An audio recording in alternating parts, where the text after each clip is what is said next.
We have Houdini versus Stockfish. Who could ask for more in the finals of the Computer Chess Championship? Bobby Hess is here with me, and we are going to do this thing. Are you ready? I'm ready. You're so happy today. You know who could ask for more? Is Komodo. Komodo's feeling a little bit left out. That's today, right. Dan. Who could ask for more? The answer to that question was Komodo. But let's remind everybody of what went down over the last 72 to 96 hours. And after day one, you saw the standings right as they were before you. Stockfish and Houdini and Komodo were right there in top three, but no coincidence, I guess that ended up being what it was for pretty much the rest of the event. Houdini maintained a half a point to a full point lead over Komodo the entire tournament, really, and even with the big guns going at it in the final day of our round robin preliminary event. Houdini swiped one from Stockfish, actually split that match with two decisive results. Komodo drew both games versus Stockfish, but in the end, it was a half point that somehow along the way, Robert, Houdini picked up from one of the lower engines, probably Gull, right? Let's blame Gull. Let's blame Fizbo. Let's throw those clowns under the bus. Just kidding. We love all the engines and the developers and everybody that has committed to providing amazing analysis for and just engines for the world to use. But again, Fizbo, we wave goodbye to you as we will no longer see that adorable face in our broadcast. So everyone say bye to Fizbo. Bye, Fizbo. Bye, Fizbo. You know, Danny, I think as the games are just getting underway, I think I found where the difference was. Okay. It looks like Komodo split 1 out of 2 with Shredder, whereas Houdini beat Shredder 2-0. And of course, since the two were separated by half a point, that's where Houdini got the edge. Makes sense. One of the things I got to remind everybody about is the format of our super final. We will have multiple different time controls with these engines going at it with each other in 15-2, which is what the most of the event was, that rapid time control. After 4 games, both engines getting both colors, we will move to 10-2 and rinse and repeat. Both engines will get both colors, and all 4 games will go down simultaneously. Then we'll move into Blitz, and eventually, yes, you will have the world's 2 strongest engines, at least in this format, in our first year of the Chess.com Computer Chess Championship, going at it in Bullet. I can't wait. Robert, where to start? There are so many different games to start with, right? I mean, there are 4 games, actually, to be exact. And so where do we want to start? We want to take a look at the games where Stockfish is white against Houdini, or the games where Houdini is white against Stockfish? Pick your flavor. I think there's a bug today, Danny, because all games started with 1 D4, and we definitely did not see a lot of D4 in the preliminary stage. So something's happening, something's in the water, and Stockfish is jumping out with a D4 today. But if we start off with the first game, we see that it's only 2 moves have been played in this one. But we see D4 and C4 by white, D5 and E6 by black. And, you know, that's interesting to me because if we go to game 3, and I know we're hopping around a little quickly right now, just because the games are getting underway, we see that D4, E6, E4, D5 turn into a French where white did not take on D5. So Houdini, instead of playing the exchange variation, first he started with D4, jumped into a French, and did not exchange. So something's going on today, Danny. So you're looking at the games where I'm sorry, I'm trying to figure out how we want to cover the super final. I've got so many different things. I'm a little jacked up on coffee. I've been producing this show for about 2 hours. Cheers. Cheers to all of my caffeinated brethren. But where do you want to go? I pulled up the scene with Stockfish as white. We have, I think what we'll do is we'll focus on all 4 of the games in action from that perspective. What is Stockfish doing when he's white, and what is Houdini doing when he's white? So, where would you like to start? Well, I mean, I was looking at first where the first game where Stockfish is white, where the third move Knight of 6 was just played, and I was saying how in this game, Black had and they entered into a Queen's Gambit decline type position, very normal opening thus far. Right. Then I jumped over and started to do this to you, Danny, because I know you're controlling everything. I said where Houdini is white in game 3, so that's the first game where Houdini is white. Okay. Entered a French, though they started with D4. So in D4, E6, and instead of playing C4, White chose to play e4 and opted into a French that is not an exchange. We're getting into this line where the main line where White has pushed forward in the center with e5. So just interesting how the two computers are handling the one d4 differently.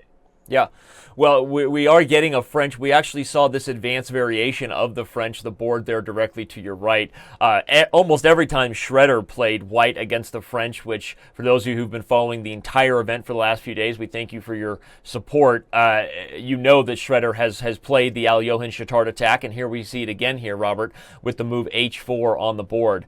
And the game to our left, where Houdini is White, as you said, the first game, this has become not necessarily a Nimzo, right? Now we're in a Queen's Indian, really. The moment Knight F3 was played, and then the commitment of G3, we're in a Queen's Indian, and I'm interested to see what happens here because we saw Houdini grind down Stockfish. I don't know if there's any other way to say it, right? We saw Houdini grind down Stockfish yesterday.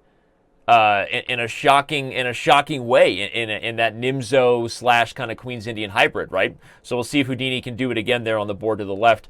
Let's choose a place. I guess let's go back to the games where Stockfish is White real quick and check on those before we decide to commit to a game and maybe focus on the analysis. So. Well, I had an interesting question, Danny. Well, at least I find it interesting. So Stockfish is 2 whites and Houdini is 2 whites. Yep. How are they making different openings in their games, right? Like, don't they have the same engine running because the same, it is the same engine. So how do they how have they chosen different openings? I guess the two first moves are equivalent in value, and they're just swapping between them. I mean, that's an interesting question for our assistants here. Maybe Norm and Pete, the guys behind the Iron Curtains, can help us answer that. I mean, is it I mean, we know that the format of the event, to remind everybody of what that is well, that's the format of how the pairings were done, but the details of the actual games and how the engines were prepared for our particular format. We asked the engine developers to remove all opening books, program in a decent level of contempt so we don't have draws or resignations. And allow table bases to stay on. So if we get a theoretically won or drawn ending, believe us, the engines will theoretically win or draw that endgame. But I don't know whether they also gave them sort of a variety of choices to go with, right? I don't know what the answer is to that. If it's just a matter of personality, maybe Houdini likes to play the field. What do you want me to say? I don't know. I mean, maybe he just likes to bounce around. Yeah, I really think it's just, they're approximately equal evaluations for the moves. So essentially it's essentially random. Randomness ensues when there are equal values for the moves, and thus that's why we see these different openings. But about the openings themselves, we want to talk about the games in action. The match. Go ahead. So I was gonna say the match where Stockfish is White in this first game, because Stockfish has 2 whites. We see that White has much more space and looks very comfortable here. I don't love Black's setup with both A6 and C6. I know, of course, that's common in many structures, but it feels like at the moment it's been a bit of wasted time. So I think that White has actually jumped out to a lead in development. Also, H6 is kind of a weird move to have thrown in here because the bishop on F4 looks totally happy to grab the D6 square and prevent the Black counterpart from challenging him there. So I guess the question is, will Black have a Knight H5 at some point, Robert, to try to pick up the bishop pair here? Or what are your thoughts on that? Well, I'm always hesitant to play a move like Knight H5, especially when the pawn's on H6, because after Knight H5, Bishop E5, you're certainly not going F6 there, because then the G6 square is White's for the taking. So after Knight H5, Bishop E5, and you don't really want to capture on E5. Whoa, as soon as I was talking, I would say G5. That caught me off guard. I hate that move. White can just retreat to Bishop G3, and now can go Knight H5 with the same idea of getting the 2 bishops. But you've really compromised your kingside squares, and I think that this favors White immensely. I think you can just castle queenside and allow Black to take the bishop on G3, take with the H pawn, and use the open H file to your advantage. Yeah, I mean, the bishop pair is the bishop pair. Last time we checked, right? That is still a thing, and so certainly getting the dark square bishop early is something. The engines all love the bishop pair. That's one of their things they all tend to agree on. But I agree with you that if this type of structure happens, I really like White's chances here because it feels like the Black king isn't going to have a happy destination on either side of the board, the queen side or the king side, because of all the pawns that have been moved. So, well, we'll see. Okay, so Stockfish has played the move we kind of predicted there. Castle's long. together. So as white in this first game, I guess we're kind of preferring Stockfish's chances. What about the second game where Stockfish is white? Let's check out that game with a... this one seems to have transposed into sort of a closed Catalan, right? This is kind of a neo-closed Catalan. Yeah, it has, except the bishop is on c3 and knight on d2. So I guess, it was no bishop before check line. The bishop went to d2. Black retreated the bishop from b4 to e7 earlier on. And then white opted to go bishop c3, knight to d2. So, yeah, you're exactly right. It is kind of a closed Catalan that's now opening up after this move c5. But I think black has done well to equalize here. I really don't see an advantage for white. White's pieces are awkwardly placed, quite frankly. This bishop on c3 especially. Agreed. So I think complete equality. And this is the type of position that Houdini needs. I feel like the closed structure, as we saw yesterday when Houdini was white, when it actually defeated Stockfish, it plays well in these closed structures, which is why I don't like its position in the first game with the more open structure. But we'll see how that one turns out for Houdini. Now one instructive thing we'll keep our eye on, everybody, and try to offer whatever education we can, is likely we're going to get a hanging pawn structure. Okay, so the knight pops into e5 here, staying with this first game real quick before we move to where Houdini is white. The knight coming to e5 opens up the bishop on g2, obviously, but the main thing is the tension here between these pawns. That's what you got to keep an eye on, because black typically doesn't want to take and leave himself with this isolated d5 pawn. But if the tension builds up to the point where something has to give, right, then likely you're going to see white capturing on c5, and so we'll have a position of a hanging pawn structure, which should provide some interesting instructive stuff, because those are very dynamic positions. So, all right, let's move on to the next game where Houdini is white, the first affair being what is a big center, yet again for Houdini. And again, this is reminding me of the game yesterday from Game 3 where Houdini... I know it's not exactly the same. Obviously, it's not a Nimzo Zayman structure. It's not doubled C pawns, of course, for white. But the big center and what happened in that space advantage where Houdini kind of played shuffle puck with the rooks, but then broke through and had what you and I both agreed was kind of the win of the whole tournament, right?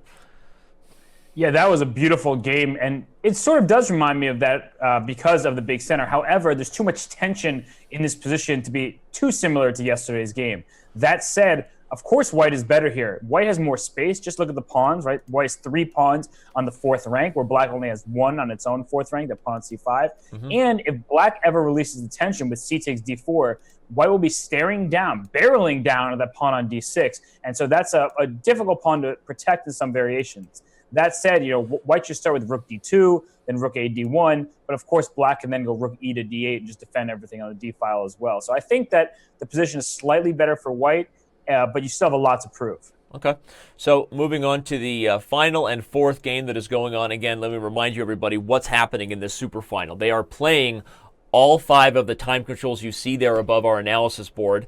We will keep, of course, a running scoreboard for you, but they're playing all 4 games at once, okay? These guys don't need to rest in between games because they're not guys. They're computer chips. All 4 games are going at once. Really, we're the ones who are going to need a break after this whole thing. So, okay, wow. I really just looked at the board for the first time. This looks like it's quickly becoming one of the most imbalanced games of all. This last game where Houdini is white, Robert. We have kings on opposite sides of the board. You know how that gets me going. Don't get me started there. That makes me feel good. and this rook came to g1. The cannon getting behind the pawn. Don't let it fool you here. That rook has nasty intentions along the g file. So I don't know. It could just be my bias for my love of going for an unsound checkmate attack, but I like the chances of this game becoming a really fun one. Yeah, absolutely. And I think that white is better here. I don't have an evaluation of it, but what leads me to think that white is better is that white's king is very safe, at least for the time being. Mm-hmm. Black's king is also safe for now, but the structure without an F pawn, that's what we call the golden pawn, is usually a great pawn of protecting the king. So if this knight is pushed back from g4, and then white can go g4 itself and then push forward on the king side and launch an attack, of course that goes in white's favor. Another important factor is this pawn on e6 is what we call a backward pawn. Yes, it does defend d5, but it is vulnerable to attack and cannot be protected by another pawn. So whereas white has technically a backward pawn on g3, that pawn is never going to be under attack. It's very hard to get there. This pawn on e6, you can pile pressure on it and then just keep that tension and ask black what black's going to do to keep the position static and not just end up in a much worse position. No, it's a great point. I think because of that idea of the e6 pawn, the main two candidate moves for white might be, one, you can consider capturing the knight on c6 in these positions if it allows you to fully focus and dominate the dark square by removing that pony.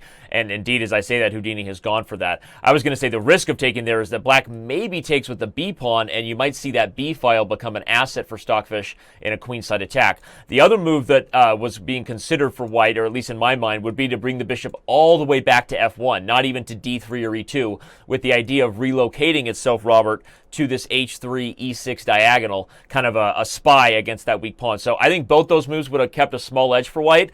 All right, but as we say, look at us. We are. I feel like you and I are predicting more of the engine's moves the more we do this. Am I crazy? Have I just lost my mind?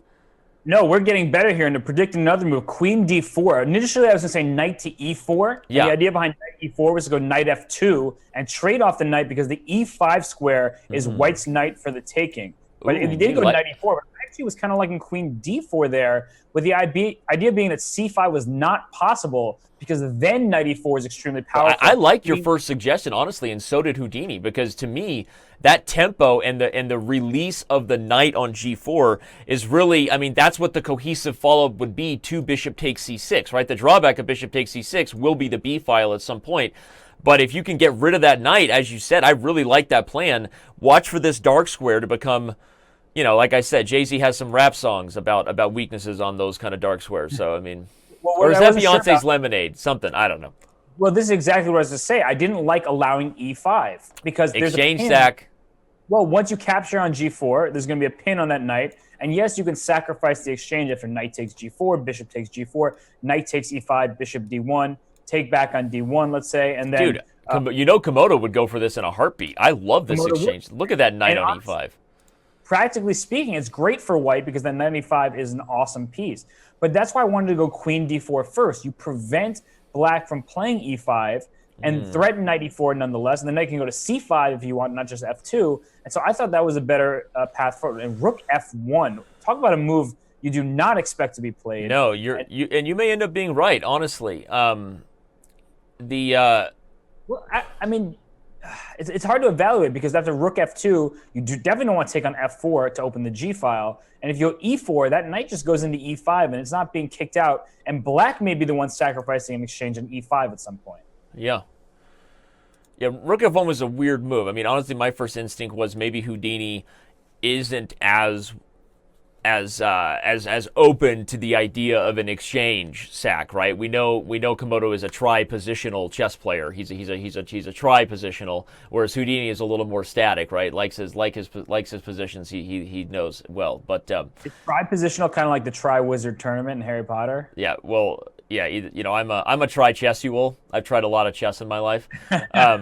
So let's go back to Stockfish's games as white. We'll go back to game one with both sides having their kings on the queen side, but Stockfish maintaining and enjoying a nice little space advantage there on the king side. Plus, this h-pawn did become weak in the way we sort of predicted that it might. But okay, black has the bishop pair, and that g5 square is open. So with rook h3 being a nice move that both prophylactically guards e3 and prepares to double. Again, I feel like we're doing a good job of predicting these natural moves here, but I feel like this is pretty unbalanced. I think Komodo has gotten some compensation for the weak h-file. I mean, sorry, not Komodo, Houdini. Yeah, absolutely. And the reason why is that a bishop's best friend, when a pawn is next to it, is that the fact there's no pawn on the... And this is going to sound very complicated, but essentially my point is that there's no h-pawn for white. Yep. So that means that bishop on g5 is safe there forever because there's a pawn on h6 defending it, and there's a pawn on f5. Of course, that can't go backwards to go to f4 and attack that bishop. The bishop is nicely at home on g5.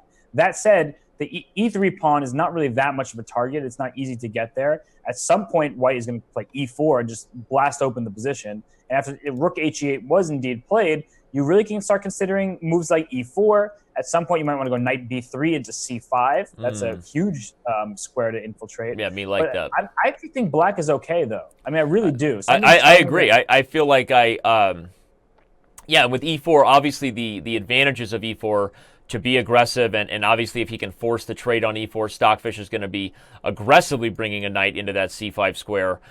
But the structural change will be leaving white with this newly created IQP on d4, right? And that's why Houdini gobbles it up. The question will be, is Stockfish's brute force approach here, Robert, where he's just going to open the center and drop the knight on c5 and be aggressive with an attack? We see he's already taken back. Is that going to make up for his positional, looseness there, right? Not worrying about the d-pawn. Something tells me Stockfish is really good at these types of attacks and the timely positional sacrifice, whether it's actually going to amount to a pawn sacrifice or just the weakness on d4. So I don't know. This will be an interesting one to watch now as the c file becomes a main point of focus. Yeah, I'm just not sure how if there are enough pieces left. This sounds weird to say, but I'm just not sure if there are enough pieces left for white to really see a huge advantage, because at some point white is probably going to take this bishop on g5 because that's a great piece. It's stopping a rook from going to c1 because the bishop sort of pinning the knight there. And if you do ever take on g5, well, you're liquidating, and the pawn on d4 is bugging me for sure. So at some point, knight takes g5, knight b3. Okay, but knight b3 first, that makes sense. But I'm telling you that knight is going to take that bishop on g5, and I'm just not sure there are quite enough pieces left for white to really make a tremendous amount of progress. All right. Well, I'll be a little predictive that if the bishop on g5 falls, maybe we find this rook on h6 poking at c6. Maybe this pony pops into a5, and white does end up having a party over there on the queen side. But we'll come back to this, and let's move on to the game with Stockfish having the white pieces, and a structure that we did predict is now on the board with the hanging pawns. Robert, let's give some general chess advice just about what both strategies are here when you're playing with the hanging pawns and against it, because I think it's good positional chess. And while you're giving some instructive analysis, we'll go ahead and move over to a bigger analysis board so people can focus on, guess what we have? We have our first. That's a teaching. I don't know if I want to know what you're about to do, Danny. What are you doing? I just played a jingle, and the jingle was, I'll play it again. That's a teaching moment from Bobby. I can't hear the jingle. I am so excited about Andy Lee, DMA. You made this jingle. Huge shout out to you. Obviously, Diamond membership. Somebody get that man a Diamond membership. He might already have one. I don't know. He's obviously a big fan of you, Bobby. Has to go out of his way to make a very professional sounding jingle. So let's get a teaching moment from Bobby Hess about these hanging pawns. Well, the problem with hanging pawns in general is that, quite obviously they cannot defend each other. And the only way to actually defend each other is to push one of them. But by pushing one, let's say pawn to c4, black can make that move at some point.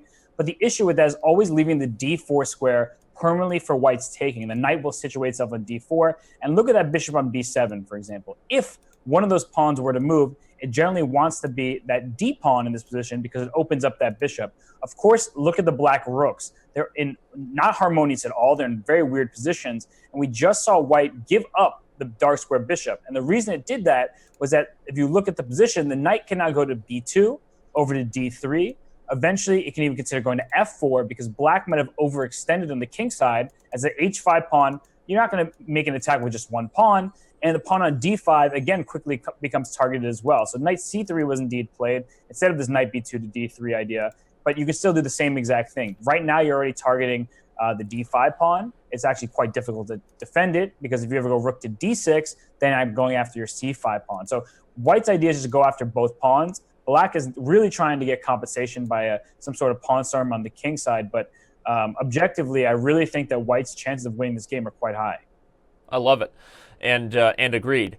And so we talked about white's goals there, and you highlighted the bishop capturing a knight on e5, and note everybody Stockfish's willingness to part with the bishop pair because of what Robert focused on, which is that, one, also I'll add that when you eliminate minor pieces, typically it makes both isolated and hanging pawns weaker. That's fair to say, right, Robert? So you're looking at opportunities to make trades, because when there's a lot of minor pieces on the board, the person with the pawns has, the one advantage they have is they have more access to often these really critical central squares. So if you're playing against the hanging pawns and your opponent has knights and bishops kind of hopping in and out of all that stuff, that's where the space advantage becomes realized. But as pieces come off the board, and now we see this really nice, very typical and thematic shot against one of the hanging pawns, that's when the hanging pawns really get targeted. And if I'm right, Bobby, the move b4 is going to force c4, yup, and the whole point is that square you highlighted that will become weak in a scenario like that, the d4 square, and maybe the c5 square now are going to become available for white.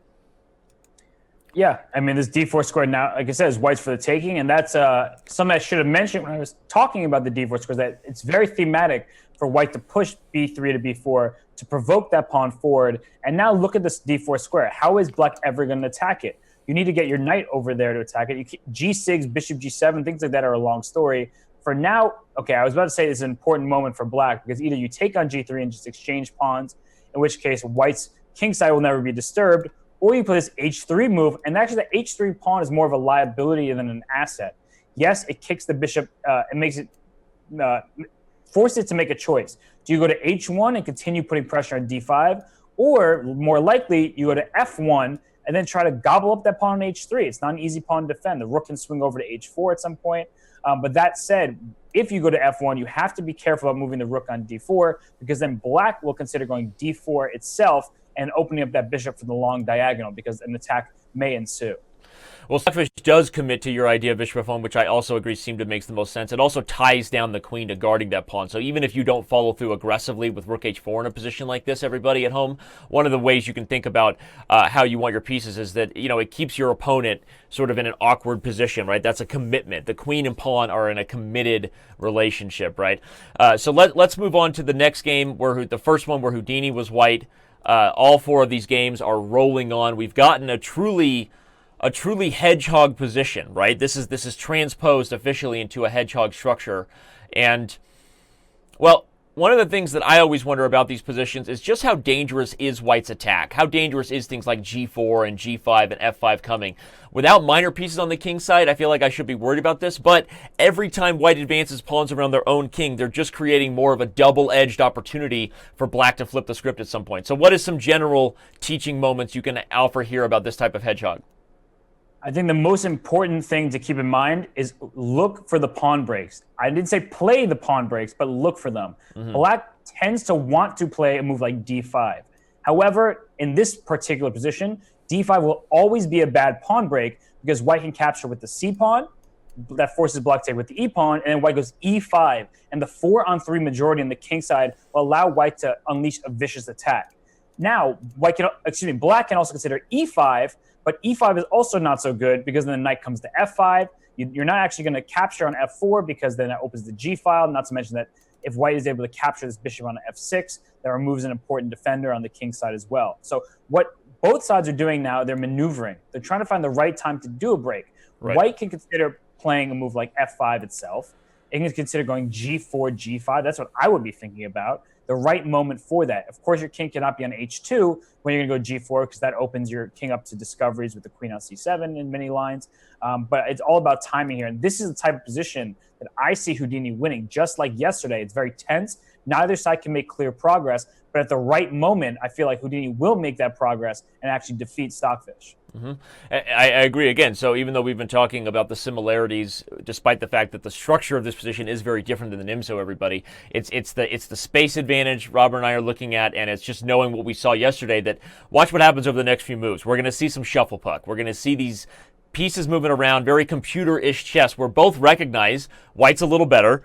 White has a space advantage. Black and white both know it, but neither side wants to make the break if they don't have to because they generally evaluate. Computers really love space. And one of the things that I remember from the man versus machine match where we had Hikaru Nakamura pair up with Rybka and take on Stockfish, Robert, was that game that Hikaru, kind of cat and mouse that Hikaru was able to play with Stockfish. And part of the reason he had a draw and he had some games that I thought were going to be close to draws was he was taking advantage of the computers and their overvaluing of space, right? Once they get a space advantage, they don't like to change it. They just want to sit tight, right? And the one thing that got Houdini to change the space advantage yesterday was the contempt factor that we've built into this match where they're not allowed to take draws. We want them to be aggressive. And so eventually a break was made. Now, as I say all that, Stockfish clearly recognized something in the position that b5, which is a very typical black counter-strike. You talked about pawn breaks, but normally it's very risky to do so if you're just going to be hanging the pawn after takes and knight takes b5. But I guess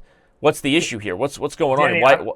Switch games to the game where Stockfish is white against Houdini because both kings are under heavy fire right now, and they're moving quite quickly because I guess time trouble is actually becoming an issue. It's a 15-minute plus 2-second increment time control, and white just made the move queen to c5 check. both kings were very vulnerable, and now the queens are off the board, and we see somehow equal material. But I think black is even slightly better here. So, I mean, I just don't know exactly what happened.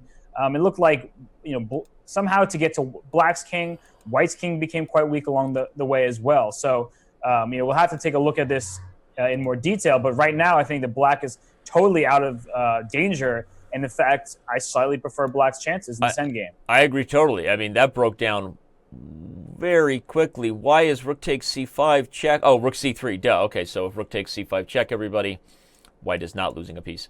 It's just a draw at this point, I believe. But still, it's a very fascinating way. I mean, it looked for a while. We talked about the pressure on the c pawn earlier. Is there an exchange falling here, though? Why wasn't bishop f5 check a move? Bishop f5 with check. The king can go to b2. Ah, that's fascinating. And lots of rooks are hanging. Look at how many pieces are hanging in this position. With anyway, okay, so that the point, everybody, of that tactic was if white takes it, black takes on c3 intermezzo with check and wins the rook on e1. That's what I was seeing. But yeah, the king can move to b2. Okay, so it looks like this game is simplifying itself out. But if anybody can win, it's Houdini, which is a bit of a surprise given that Stockfish had the white pieces.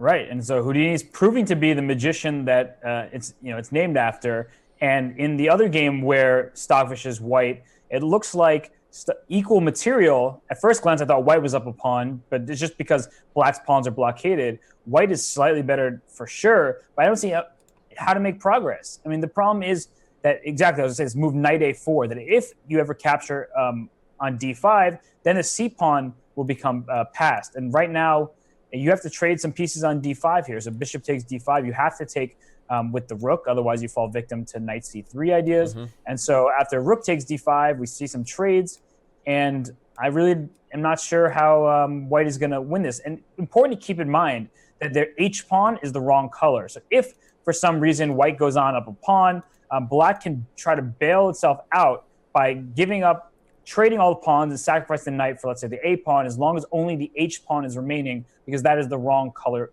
promotion square. And that's something that I always keep in mind when I see an endgame and I see a bishop. I look for the rook pawn queening square.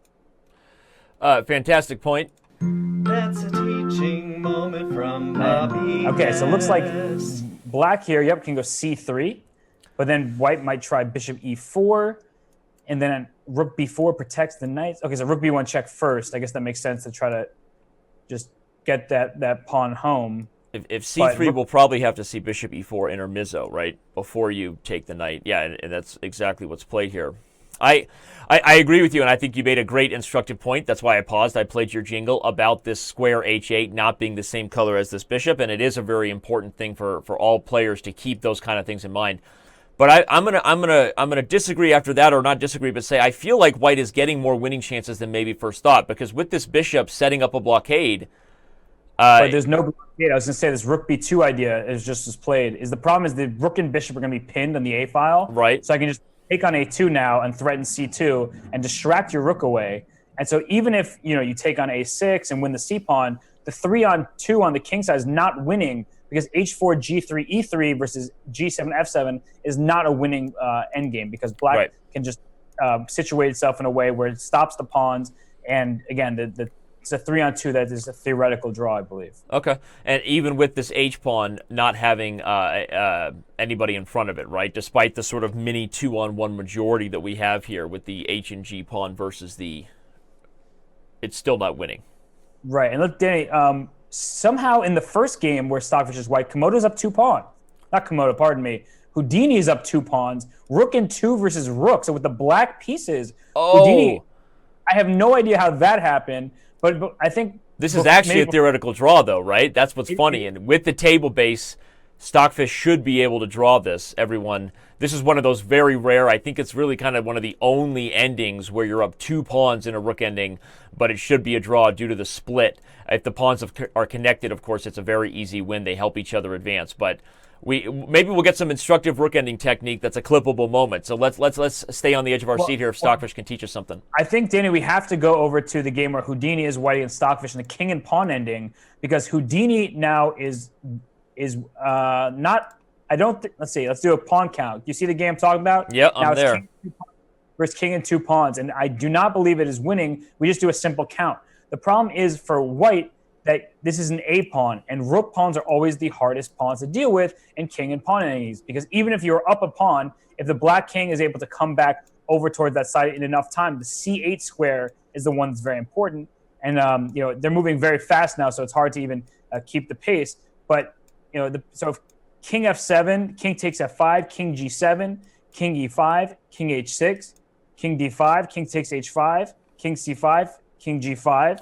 I just kind of played out that line just to show everybody what you were talking about, that the king will get back to the corner.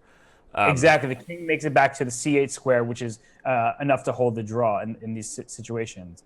And the reason why is the king on c8 boxes out the white king. So even if the king is on a6, that you really need the king to be on b7 to let the pawn roll through. And so the king on c8 keeps that king out of the b file, and if it goes to b6, of course the king just goes to b8 and stops the queen that way. So unfortunately for white, for Houdini, it's not enough in this position. Just even if you win the extra pawn, it's a theoretical draw. So that game is all said and done. Yep. And just to show everybody the full line there, what we're going to see is the position exactly as Robert said, where you wait and box in the king, and again, eventually white is forced to basically self-stalemate with something like this. The king is trapped in, and as long as the black king is smart enough to only stay on the c7 and c8 square, shouldering the king, never go to c6 in positions where you might allow the king to go to b8 and rush the pawn, but staying in front of the pawn makes this a very, very easy draw. So, all right, so one of these games is we can just call it and leave this one in our rear view. This is about to be an easy draw. What about the first one where Houdini is white? Another rook ending. We're getting a lot of rook endings between these two very evenly matched engines here in our Superfinal. Again, it's similar that probably Houdini is the only one who can win this rook and pawn ending, but it's going to be a draw. Yeah, I think rook c2, rook c3, and you're right that if somehow as humans, right, if a human was trying to play for on with black, or someone's trying to play on, the contempt factor is at an all-time high. I believe only white can win. Try to win. And he may be going for that. He played king g2. Is he okay? We'll see. Wow. Oh, rook takes a2. Caught me off guard. There was a forced draw. Stockfish with the contempt didn't take the perpetual. That's surprising. Yep, because now he's white is up pawn. Now white is really the only one who can win. So that's a strange that's a strange sort of way that it's approached, purely because these engines are programmed. We don't want them drawing, at least if we can avoid it. They'll never make a decision that really loses them the game by their evaluation, but I guess Stockfish still feels like this is going to be a comfortable draw, and so he's willing to go for this. Right. Remember that they do have the table bases, like the 6 and probably 7-piece table bases. I'm not sure exactly which ones they have, but 6 for sure. And so right now we have 7 pieces on the board, but this is a draw. I mean, and this is giving away the pawn. I don't know why I did that. That's weird, but it was a draw to begin with. And so I guess just both engines noting that are making what look like silly moves. Yep. On the analysis board here, everybody, you can quickly see that the first one ended in a draw, and you want to speak of weird draws, Robert? Look at how Houdini played that. He let black go and get the corner pawn and just ran back and stalemated him. This is typical. This is why engines aren't things you should try to emulate in terms of endgame technique. Yes, they know the answer, like in the back of a math book with the table base, but the way they arrive at the conclusion and the answer to that math problem is the opposite process by which you will ever arrive at the same answer. So don't emulate their games. Let's get rid of that first draw. The second rook ending is also a draw. Stockfish has also drawn one of his games already as white, so there's really only one game left to talk about, and it's this, like we said, potentially instructive moment if we can see Stockfish draw this split pawn rook ending where black has 2 pawns but theoretically should not be able to win this.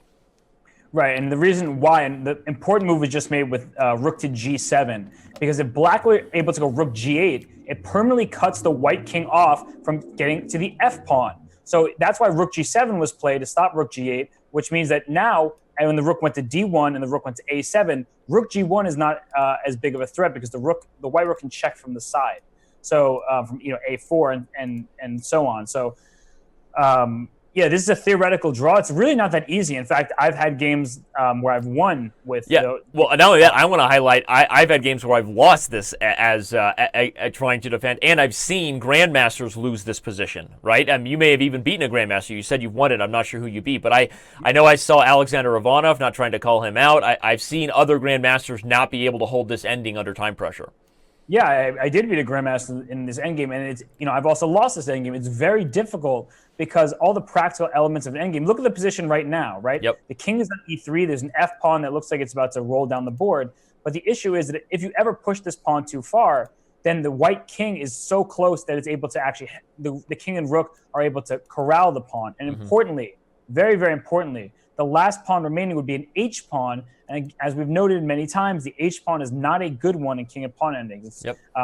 Usually it's good with many pawns on the board because it's a distraction. But when there's so few left, you're not going to be able to promote simply an h pawn. So that's a great point, and I'll try to give some instructive patterns or some thought processes you can have here, because as Robert said, yes, we all know it's a theoretical draw, but there's a reason grandmasters have both won and lost this from both sides, right? Because it's not that easy. So knowing the answer is different than being able to do it in practice. And I'll give a few takeaways here. So one of the key things you're seeing is that the king is on the short side of the f-pawn. What that means is that if you split the board in half from the f-pawn, you would have the e to the a file versus the g and the h. You always want your king on the short side of that split because that allows your rook to have the maximum amount of distance between yourself and the enemy king, which allows a whole bunch of checks to run wild, meaning the black king can't get to you to stop your checks without leaving the f-pawn behind. That's a critical factor that consistently is preventing black from just running forward with the king and the f-pawn because that rook will check. The second thing, Robert said it, and I just want to say even more, because if there's sometimes the way humans have to draw these, Robert, right, is not by doing what Stockfish or Houdini are doing, knowing a table base or calculating to depth 30. They have to know the patterns and the goals that they're aiming for, because that's the way we can conceptualize our drawing method. And so king on short side, rook on long side, that's a tip you need to never forget. King on short side, rook on long side. The second tip you want to never forget is what Robert said about abandoning the h-pawn. You actually, if you're ever in a position where, okay, now it happened finally because they had to play for a win, but eventually, very often, if black had taken a different approach and run the f-pawn, you would have seen white not take the h-pawn and just run back in front of the f-pawn. If that pawn crosses the line, the h-pawn is the one you leave behind. Holy crap, that just rhymed. If the f-pawn crosses the line, the h-pawn is the one you leave behind. That's why I come up with rhymes. Makes it easier for me to remember complicated stuff. So this one's going to be a draw, Robert, in the opposite way, because black eventually just gave this silly check and gave the h-pawn. But what you were saying, right, was that if the black king got fully committed with the f-pawn, you would use your rook on long side, king on short side to eventually leave the h-pawn, go corral the f-pawn, again, leave the h-pawn behind. That's how you're going to draw these endings. So sorry to go on and on about that, but I really want to, I think this is a really cool moment if we can provide some instruction, because Stockfish is going to make this draw look easy, but we all know it's not so simple. No, that was actually a really great way to frame that, because it is a very difficult endgame. As we both noted, we've seen grandmasters win and lose this endgame. And so those talking points are actually crucial. They're critical. If you're going to play and get a position like this, you need to know them in order to defend. And we, of course, these engines have table bases, and there was a draw. I don't want to say without difficulty, because for us, for human comprehension, it is very difficult. But a lot of the things you said make perfect sense. Just having the king on the short side, and then the rook checking from the long side is very, very important to not just this endgame, but many others as well. Right. And of course, we have a whole lot, probably more videos about rook endings than almost anything else in our premium video library. So there's my shameless plug to upgrade today. Seriously, we've got several great video series by Yermolinsky, by Melikachian. I also did a rook ending series. So they are very important ones to master, because when you tend to be equally matched with someone like Stockfish and Houdini, what did we just have, Robert? We had 4 rook endings just now, right? Didn't we? And it was, or at least 3 out of 4. And that happens. So rook endings, both from a technical, just you need to know the ideas and the positions. You hear terms like Philidor, Lucina, right? Lasker. You hear these different types of defensive names where I just I have image association with that name. But then also having experience in rook endings can never be underestimated. So, all right, partner. Well, let's take a breath here, because guess what we have? We have round 1 in the books. The match is tied 2 points apiece. Your thoughts on what we've seen after the 4 games of the 15-2 portion finished? Those are some fascinating battles. I really thought we were going to see some decisive games, and I'm not disappointed at all by 4 draws. I mean, the match is 2-2. It really could have gone either way. And I just want to give a shout out in the Twitch chat to Numeroid, who said, that's the difference between Danny and Robert. Robert says, I won this position, and Danny says, I lost this position. So that was a really funny jab at you, Danny. I love Wow, you. and thanks for going out of your way to say it. Thanks for doing that. That seemed really relevant at the time. I mean, it caught my eye, so I had to. But, speaking, trying to be relevant and stay on task here, is I really thought that both engines were in their element. I think that Houdini, especially the game with there's the hedgehog structure, it kind of had this long-term advantage where both sides are shuffling, and that's exactly how we saw it win the game yesterday over Stockfish. On the other hand, we saw Stockfish in that initial game with White. It was a pretty open position. I thought that by kind of brute computing force that Stockfish would overpower Houdini and win, but we did see, as I kind of was hinting at, a lot of trades occurred, and there weren't enough pieces left on the board for White to get an advantage. And then, of course, the engines do their weird thing where they give up all their pawns and still make a draw. But, Danny, what about you? What did you think about that opening round? It was a little fast and furious. I guess I feel like reflection may be needed, right? I'll take this one with me to therapy next week. But I think what was interesting is I felt like there were several critical moments. Like I'll highlight one here on the board in the middle game, where my point is that they both made the right decisions, they made the mature decisions, and eventually it simplified into an equal game.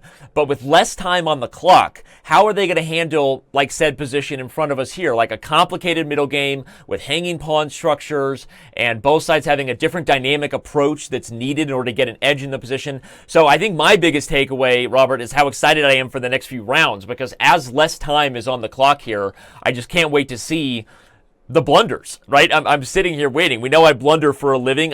Love it when I'm joined, right? Misery loves company, and that's what I'm hoping for. So I can't wait for the next round to begin. I'm sitting here waiting, and it has begun. Yay, yay, yay. All right, let's start with, we have Stockfish, the white pieces against Houdini, a d4. Then we have Houdini with the white pieces. We have a French. Back to Stockfish with the white pieces. Another d4. Stockfish likes himself a d4, huh? Himself, itself, whatever. And then we have Houdini with d4. So this is interesting. With shorter time controls, I think we're really going to have a split, Robert, in terms of the different approaches that each engine is taking with White.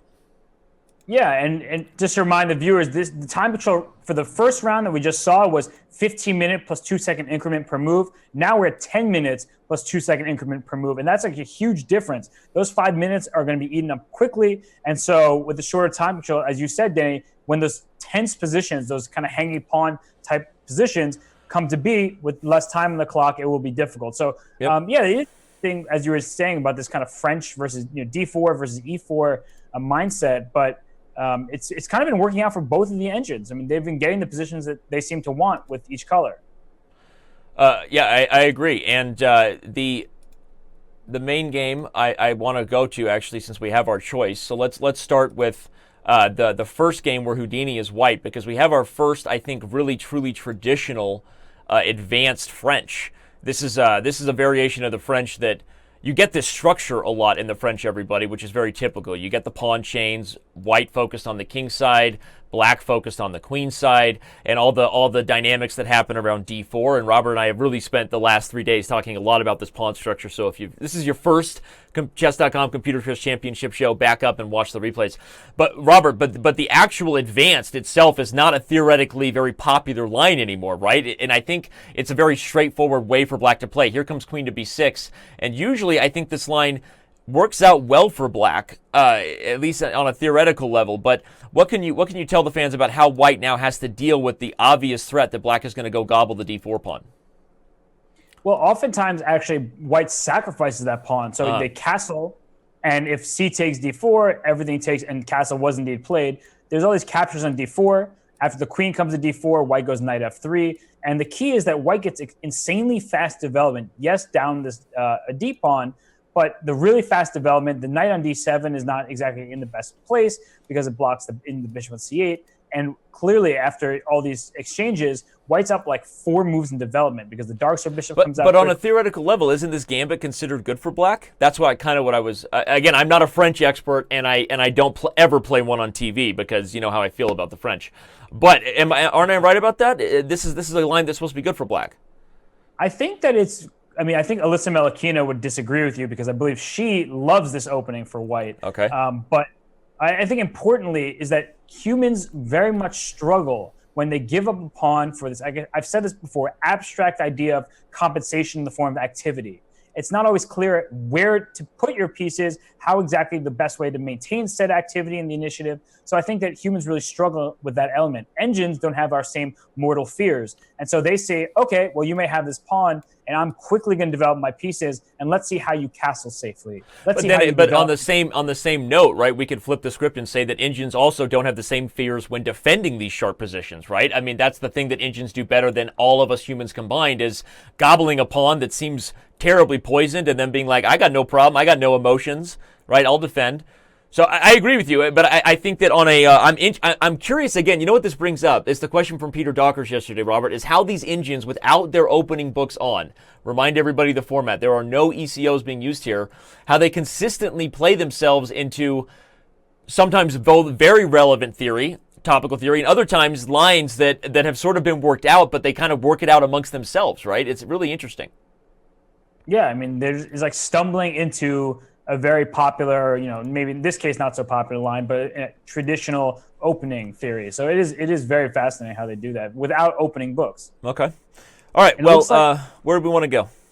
I was going to go to the next Houdini game with white because it's sort of similar in the sense that there is a attack on his d4 square, but I really don't love black's setup. With the g6 and Fee and Kettle situation definitely makes this a different type of pawn to go grab, because black's dark squares are much more potentially weak when you've moved, as you would say, Robert, Swiss cheese. As you would say when you're stealing my lines, you would say Swiss cheese.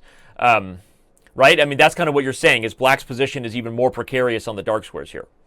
Yeah, and I'm struggling to figure out where exactly the queen wants to go, because sometimes after you capture on d4, queen d4, knight f3, you just go back to b6 and try to say that all is well. But like you said, there are some weaknesses on the dark squares, and this pawn on b4 gives white more space. I don't necessarily know, if that pawn can become a target yet. I'll have to, sit and kind of evaluate. But I mean, really, I think white's play comes pretty naturally at this point. Knight f3 will of course be played. The queen, I think, should go back to b6. I don't really see why it would go to g4. That looks like a weird square. And white can also go bishop b2 to defend that pawn on e5. And so the spatial advantage, putting that bishop from b2 to d4, for example, feels quite friendly for white's position. Yeah, and I was just going over a line there that maybe involved bishop e3, queen c7, and the rook to c1 with tempo. But okay, so white is being a little more patient. I think Houdini's right about that. Let's overprotect the e5 pawn and keep the jury out in regards to where this bishop is headed, because it may go directly from g5 to f6. It may go to g5, queen d2, and then bishop h6, right? There's all kinds of ways for Houdini, back to your point, to slow play this compensation, right? Houdini isn't going to rush it like a human and say, oh, I'm down a pawn. I agree that this one to me feels more like I'm liking Houdini's chances, whereas that first French we were looking at, I guess maybe just because I knew that was a theoretical line that's supposed to be good for black to gobble the pawn and you should be able to defend. But either way, at least we're in a dynamic affair, right? We spent a lot of time here talking about Houdini's games. Let's go over to the games where Stockfish is white. We've got the first one with a big pawn chain, and we've got the second one with a big space advantage. Here we can see both of Stockfish's games as white, the two respective positions. What are your thoughts here? Well, in the game where they just traded on d3 and white has this pawn chain from f2 to c5, it kind of, I feel like Gadakomsky is playing with black. I feel like I've seen him play a million times, and the point is that white has this nice spatial advantage, but black has no concrete weaknesses. So right. Yes, you can keep black from playing this move e5. Eventually, perhaps now, bishop c7 will be played, supporting this e5 break. And then the question becomes, how is white going to do anything? If you go a3 to b4, well, you also open up the a file for black. If you don't do that and go f4, well, then maybe black will put the knight on e4, eventually go f6. You consider going g5 if the pawn's on f4, because it's not like white has any pieces over there on the king side. So I think black's doing perfectly fine here. In fact, I often like black's position, at least because when e5 is in, then all of a sudden the pawn chain starts to feel a little bit uncomfortable. And then you can even consider going e5, e4 if white allows it. Mm-hmm. And with that, if the structure fully changes, you might see black with nice kingside attacking chances. So I agree with you. And I like the main Bobby Hess teaching moment that you made, which was that That's a teaching moment from Bobby Hess. Sorry, I had to get my groove on there. Was that black, maybe with less space, has no weaknesses? That's a really important takeaway for everyone at home, because sometimes people panic when you see all your pieces over here, right, on the back rank, cramped a little bit, struggling for squares. But that's, in a lot of ways, that type of activity is a very temporary situation, because there is time to unwind, or to, as Bobby is saying, change the pawn structure or open the center. So when you don't have positional weaknesses, that means that your long-term future is very good, right? Your stock in the long term of this game is usually very high, because once you fix your activity problem, you're not worried about anything positionally backfiring. So I think that's a really great point. All right, what about this game over here to the left, where all of a sudden Stockfish has said, I like all my pawns on the 4th rank, right? I like my pawns like I like my coffee, wired and full of caffeine. Really had no idea where you're going with that one, so I'm glad you just changed that. I really just didn't know, but I love White's position there. Firstly, I love it too. Right, you have the 2 bishops, so you have a dark square bishop, whereas black had to give up that one earlier, and now White controls all the shots. Right, A5 is coming at the right moment, opening the A file. Look at this bishop on A8. Right, it is staring down that long diagonal and preventing White from going E4, which is essential, because if White had 2 moves there and go Queen C2 and E4. All of a sudden, you're just kind of blasting through in the middle of the board. So, it's the right moment. A5's coming. You can see it sometimes there's a thematic sacrifice where after A5, black goes B5. I don't think you'll see it here. But the idea is that to control the D5 square and further control the light squares and try to play for some compensation that way. But as I was about to say, C5 is thematic. Okay, you're challenging in the center, but I really love White's position, because after DC5, if you take with the B pawn on C5, then White just goes forward B5, and now you see a passed pawn on that side of the board. And he did go B takes C5, and now B5 is just a simple passed pawn. So even if black goes D5, you gain some. Oi, what is that? Oh boy, E5. So bishop H3 now feels plenty good for White. Yeah, and look at this 2-on-1 structure that's been created over here, right? Against this is looking quite difficult for black. Okay, so if Stockfish is in control with the space advantage in the first game, in the second game, as we know, we kind of are liking Houdini now that he's gotten E5. Let's go back to the boards where Houdini is white. We have a couple of French gambits, right? A couple of French gambits, a little bit of French fun, and this should be an interesting one. I love White's position on both these boards now. Maybe love is a bit strong, because you got to work for my love. But the one where the bishop is on G7, we can start with that one. Let's say, look at black's position with absolutely no space. Yep. I don't see. Okay, if bishop B7 comes, then what? Right. That's my essential question. Is now you can't go bishop B7 because it hangs the knight on D7. So I don't see what black is planning to do to kind of get out on that queen side. Queen B7 was played, but then you can't go knight takes B6, so the rook on E8 is hanging. You can't go queen takes B6, so the rook on A8 is hanging. And so if you take on C6, I just take back with the rook on C6, and I have an annoying passed pawn over there. And eventually I'll go rook, can go for your try to get that A pawn as well, because that A pawn is weak. So maybe it's equal. I wouldn't be surprised, but I think that White is slightly better here.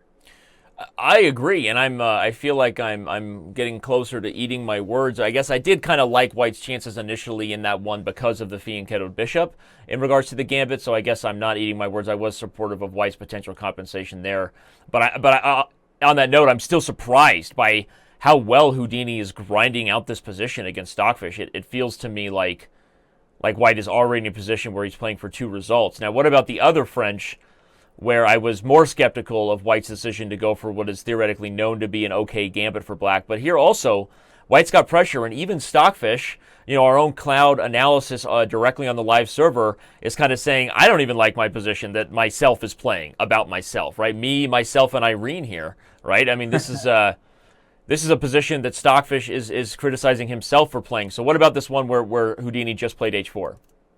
Well, Stockfish is completely undeveloped. White has a huge spatial advantage. It's not clear where black is going to castle. And, right now you can consider going H5. You can go bishop E3 and then H5. You have all these options. So I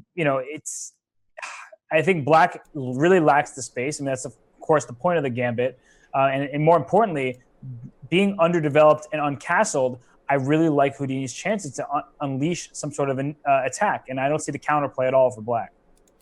You know what would be interesting is if after this match, this line gets a little bit of a renaissance. We talk about sometimes the computers are playing theoretically relevant positions, and other times maybe they're not. But in this case, if Houdini proves that White's got compensation here, I'd be curious to know whether we ever see this gambit tried again for White at the highest levels. So probably the biggest reason it won't be is because there's so many ways to beat the French. Just choose your own flavor, right? Okay, let's focus on the analysis of this one where Houdini actually looks like he's got an edge with the 2 pass b-pawns here. So Stockfish has won the e5 pawn, but maybe at the risk of giving up the dark square bishop. What's going on here? Well, instead of, black just retreated the bishop to g7, but, we see material equality. It doesn't look that way because black's pawns are connected. It's one island, whereas white has these weird and awkward double b-pawns. But that said, look at the initiative. It's all on white's side. If you do capture this pawn on b6, the other rook can come down to a7 and then try to apply pressure on the f7 pawn. So I think black is going to have to try to go e5, maybe after rook a7, then e5. I'm not sure. You just need to get this bishop on c8 active. You need to start pushing your pawns that are passed.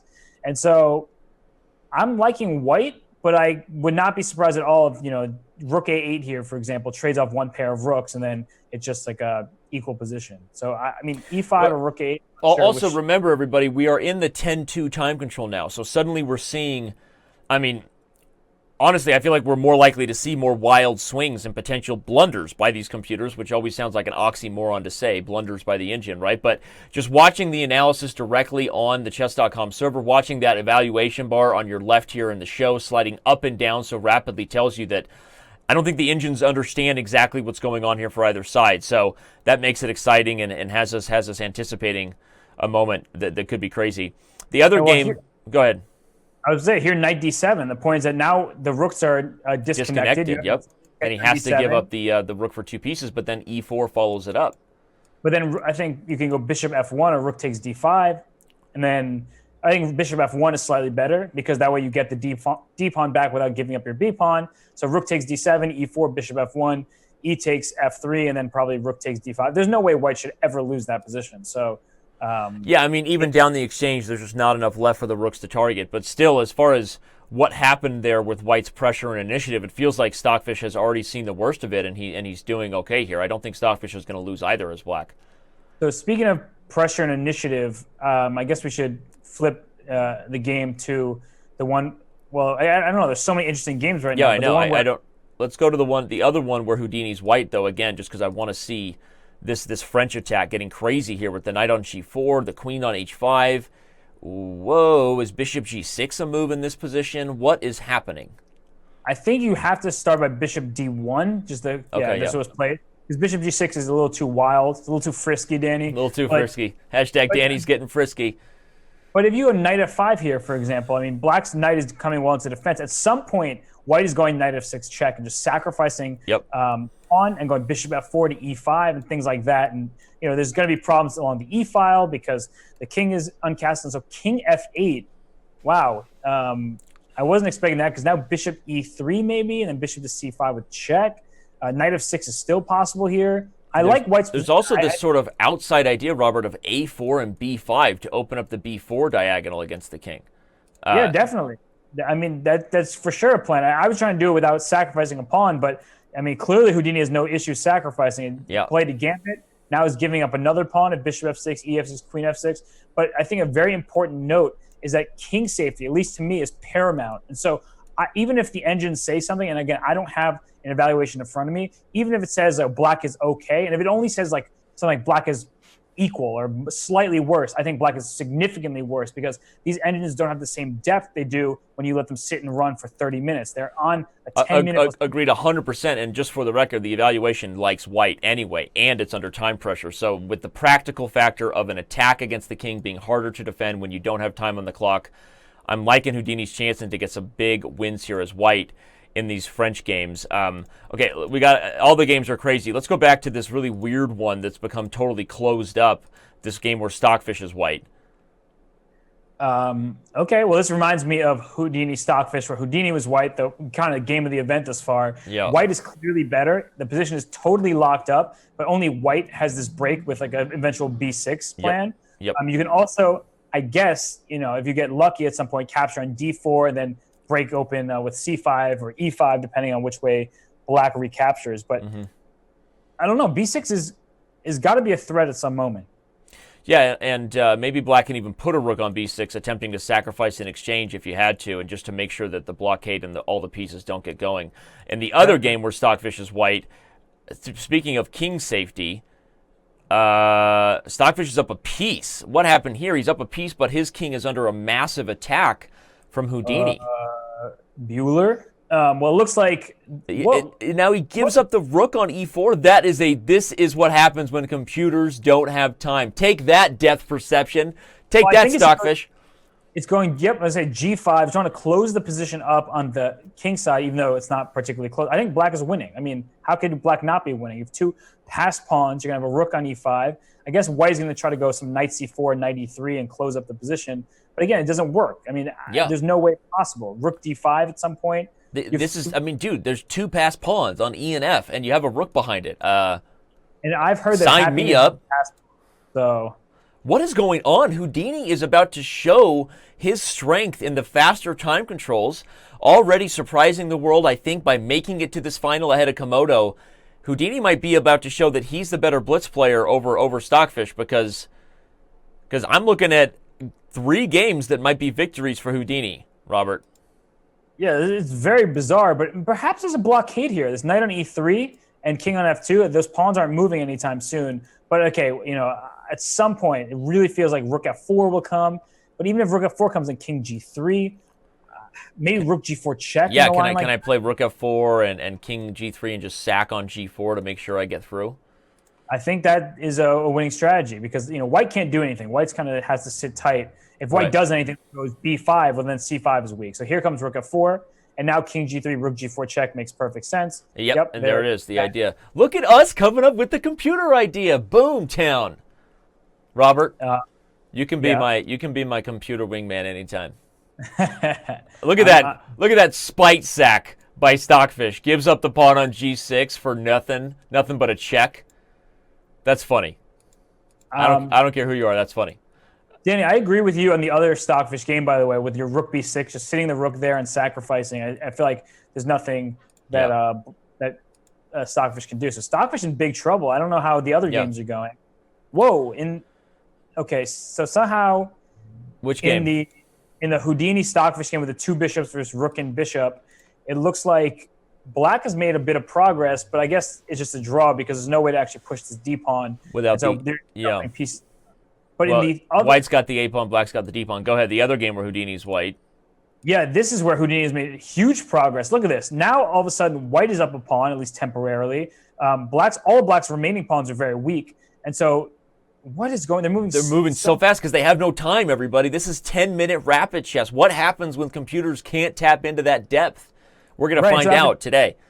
So you have to go rook takes e4, rook takes g6 with check. Then you move the rook away, and so white goes up a pawn. Although a4 is hanging, but importantly, those 2 pawns. Yeah, but the d pawn may hang, right? You can bring the rook to d6, and right as we say it, he plays it, not he, it. But I think this should be a draw because at the right moment, black will sacrifice the bishop for the 2 pawns, and rook and bishop versus rook is a theoretical draw unless it's already in a winning position. Another example where grandmasters may lose the defense, but with a table base, an Indian will never lose it. Absolutely. But we have our first result. Houdini has won as black. As black. Let that sink in, everybody. And it was Houdini. The game that we were talking about where black had just completely turned the tables and with this very nice rook g4 idea managed to break down the blockade against the king and knight, and eventually the queen on the board happened. I'm just like shocked right now that we are about to see this massive upset in the Computer Chess Championship with Houdini taking down Stockfish. I mean, that's where we're going. I wouldn't be surprised if in the game where the 2 bishops versus the rook, that if somehow white becomes better. I mean, it sounds very weird because, rook is more valuable. It's a rook versus bishop and pawn. Right. But somehow I feel like, things can go wrong. If they go wrong for anyone, they go wrong for black, and the king runs in. Oh, there goes the f3, trying to get into e4 maybe. But, yeah, I mean, it should just be a draw for sure. But somehow, if it's going wrong for anyone, it's going wrong for black. So does Stockfish have any chance in this game? It comes back to that one really weird one with the closed position. But as we established, that the rook would go to b6, and there's Houdini stealing our ideas, classic Houdini.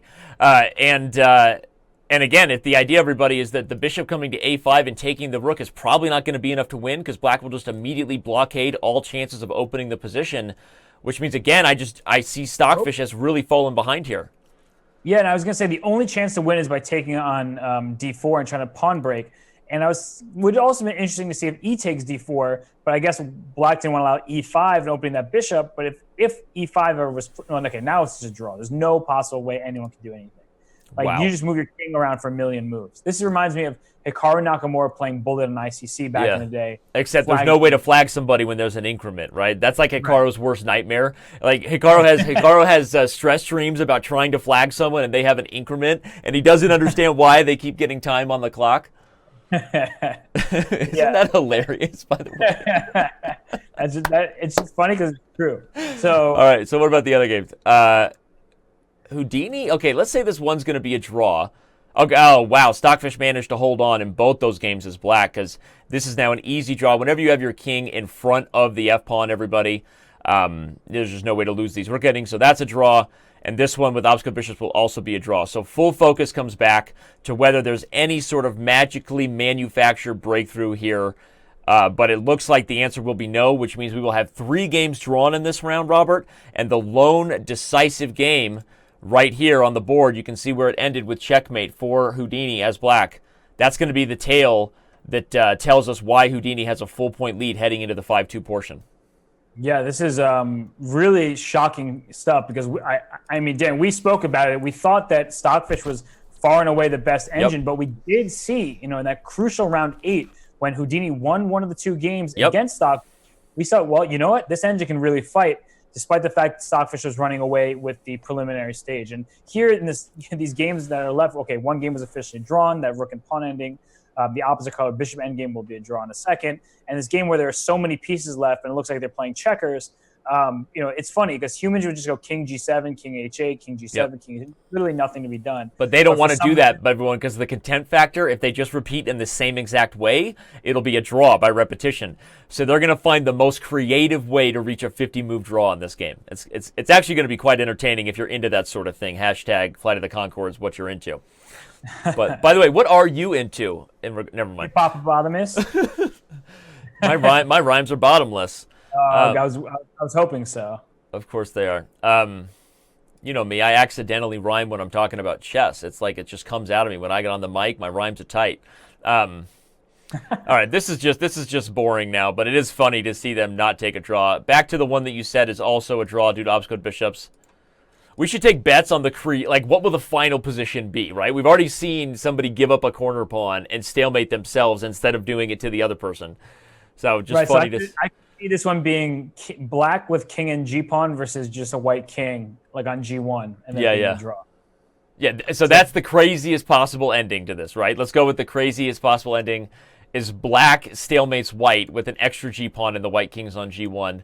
I'll raise you one here and say the craziest possible ending of this really closed position is that Stockfish loses as white because his contempt gets so strong that he plays c5, just like I said.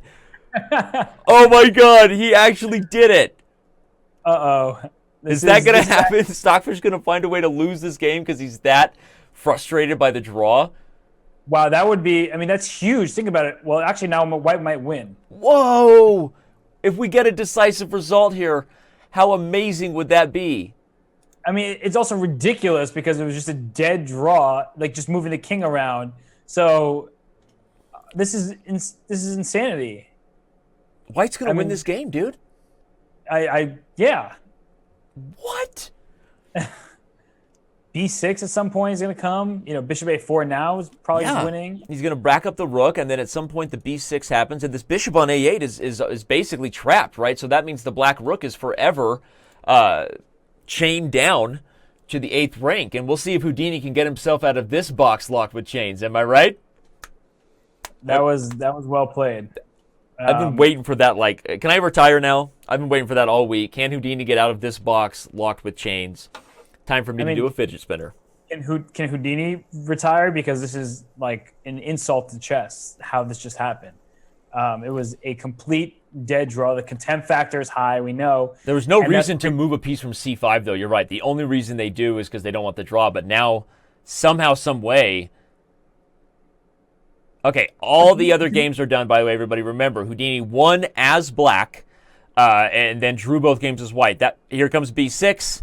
White's ready to pick up sticks, wins a piece, and goes on to win this game. That is bananas. That was bananas. Danny, I'm upset about this, honestly. Yeah, it's just like silly. Imagine Stockfish goes on to win this match. It's because Houdini essentially threw this game. Like, that's like how I see it. And I understand that throughout the whole event, there's been contempt factors been on. There have been some strange things occurring, but there was no way ever that Black should have lost this game. Black That's a weird. Could have sacrificed a queen, left the queen on c5, and somehow lost the queen on c5. Right. And still not because the locked pawn structure. Well, so the fact. On the same note, though, I guess you could say that the game that Houdini won had enough rook shuffles, right, that it was borderline a draw too, right? And eventually there's a breakthrough that White had a space advantage the whole time. In this game, though, you're right. Black had no reason to move a piece from c5, yet in doing so gave White unnecessary winning chances. Yeah, this is How ridiculous. would we change that? I wonder. Remember, these are humans. These aren't humans. These are computers. And the way that they're set up in terms of what they value. I wish I was a smart scientist, but I'm not. I'm not, Robert. I'm at a loss for words. I can't be a scientist, Dad. Okay? I won't. Your laugh. Dude, I'm at a loss for words as well. So how do we explain that Stockfish wins this game? It's fascinating to me. I think Houdini. Let's remind everybody why Robert and I feel this way. We're going to go back to move 100. It's amazing I'm only going back to move 118, right?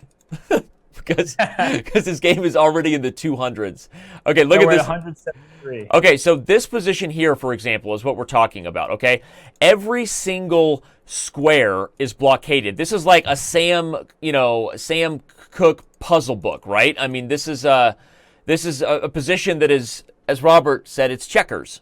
Okay, there was no way Black loses this game. The moves that should be played are any form of shuffling that your heart desires. Yet, Black, to shuffle in a different way or to avoid an exact 3-move repetition, removes the rook from c5 and then never puts it back there. Inevitably, sorry, that brought me back. I misclicked there. Inevitably getting us to the position here that you see where White was able to sacrifice the c-pawn, which I, to be fair, predicted at first that it would be like Stockfish's contempt getting him to lose the game. But it turns out it was actually exactly the breakthrough White needed, Robert, because it opens up the c-file enough to give White entry points into Black's position, and suddenly it's very clear that only Black can lose with the trap bishop on a8, the 2-on-1 majority for White, and Bob's your uncle. So again, that's why Robert and I are freaking out, because you go back to this move here on move 116, and Black plays rook to c8 rather than extend his hand for a draw. So, I'm not even sure what to say about it, Robert, besides you look really good today, buddy. That's it. Well, you said Sam Cooke, and I immediately was thinking of Twisting the Night Away, not the chess puzzle creator. Right. But it is Sam Cooke, right? The chess puzzle creator. And Sam Cooke is also was right. the famous singer who was killed under mysterious circumstances. But why do you have to get into that? You know how I feel about talking about mysterious circumstances. Wait, no, Sam Lloyd, right? Not Sam Cooke. Sam Lloyd is the puzzle maker? I think so. You're right. So it is Sam Lloyd, because I'm thinking of... You were trying to twist the night away, even though it's only 10 a.m. by you. So yep, subconsciously, I always have. Danny, if we pull up the game where Houdini won, yep, I think there's that game was of particular note, not just because Stockfish didn't throw the game, but I think the next round is starting. So I just want to make this point really quickly. If we go to move 23, getting there.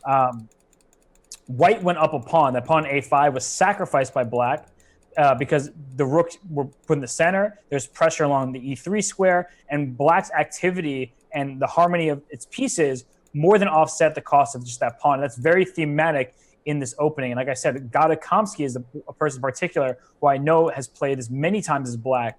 And so it's more important to have the pieces on the right squares than to have the equal material. So let's start the next Agreed, round. Totally. I just want to highlight again a similar thematic moment there happened after Gadakomsky got that big buildup and played the move g5 and then broke through on f4. And like you said, all of black's pieces came to life and then he launched that. I love that you just said Gadakomsky did that because I've been talking about Gadakomsky. All right, so now we're in the 5-minute and 2-second increment time control. So now it's getting really fast, really hectic. And where do you want to start, Danny? Which game has caught your eye? I literally right now I'm just going to get all the games pulled up here. You choose. You're already looking at the positions. I'm keeping our show alive here. Okay, observing more games than any human should ever have to observe. Let's look at Stockfish White against Houdini in the game that we just see D takes C5. Danny, does this ring a bell? Hold on. Is it a Tarrasch? Well, I haven't even seen it yet, and I just heard you say the moves D takes C5, and I knew what you were talking about. Do you recognize this? Oh my gosh. Why do they keep doing this? Why do they keep doing this? Houdini is throwing the match. I'm calling it a rig right now.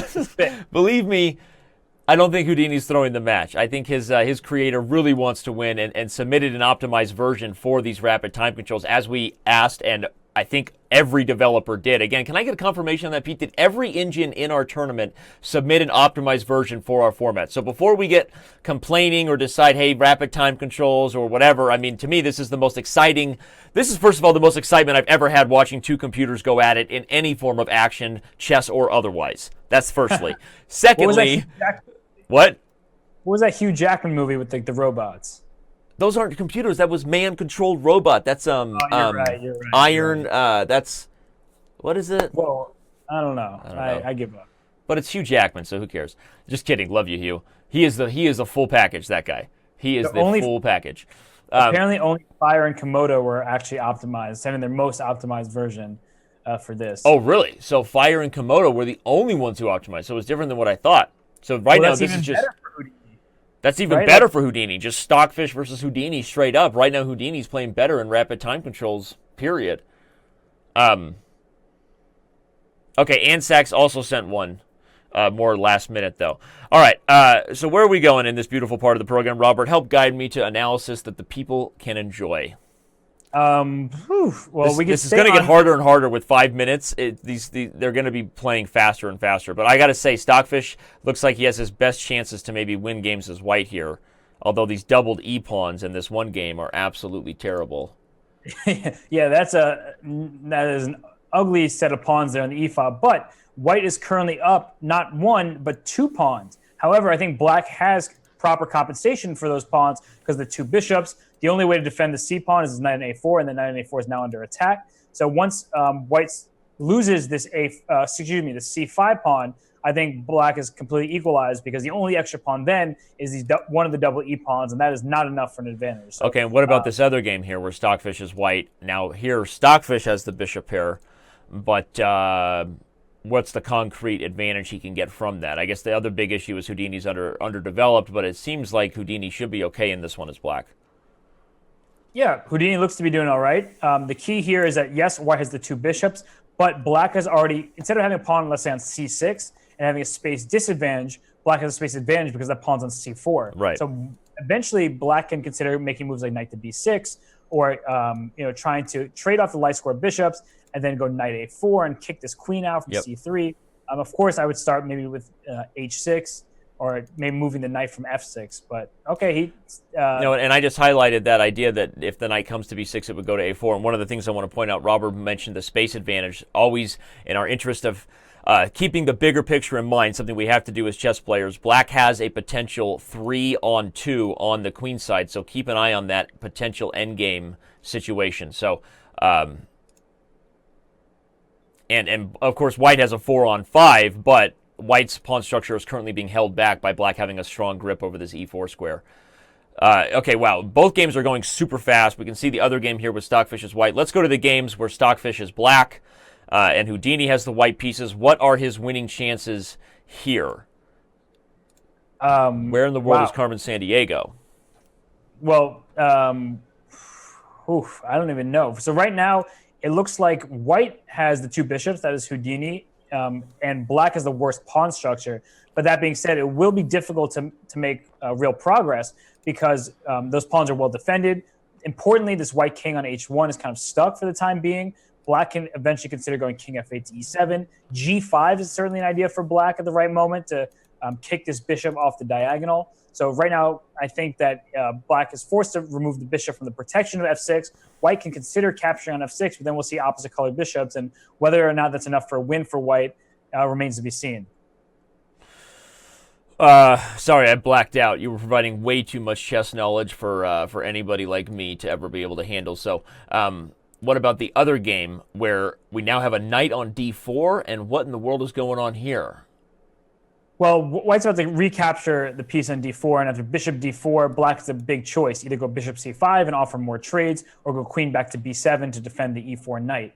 I think that white is doing pretty well here because I'm generally not a huge fan of these knights on e4. Yes, they look kind of menacing, but at the same time, they often get stuck there, and at the right moment, you capture them, and then transition into an imbalanced game that tends to favor white. But for the time being, black looks to be doing solidly here. And I mean, bishop c5, for example, seems exactly perfectly reasonable. It's a pawn sacrifice.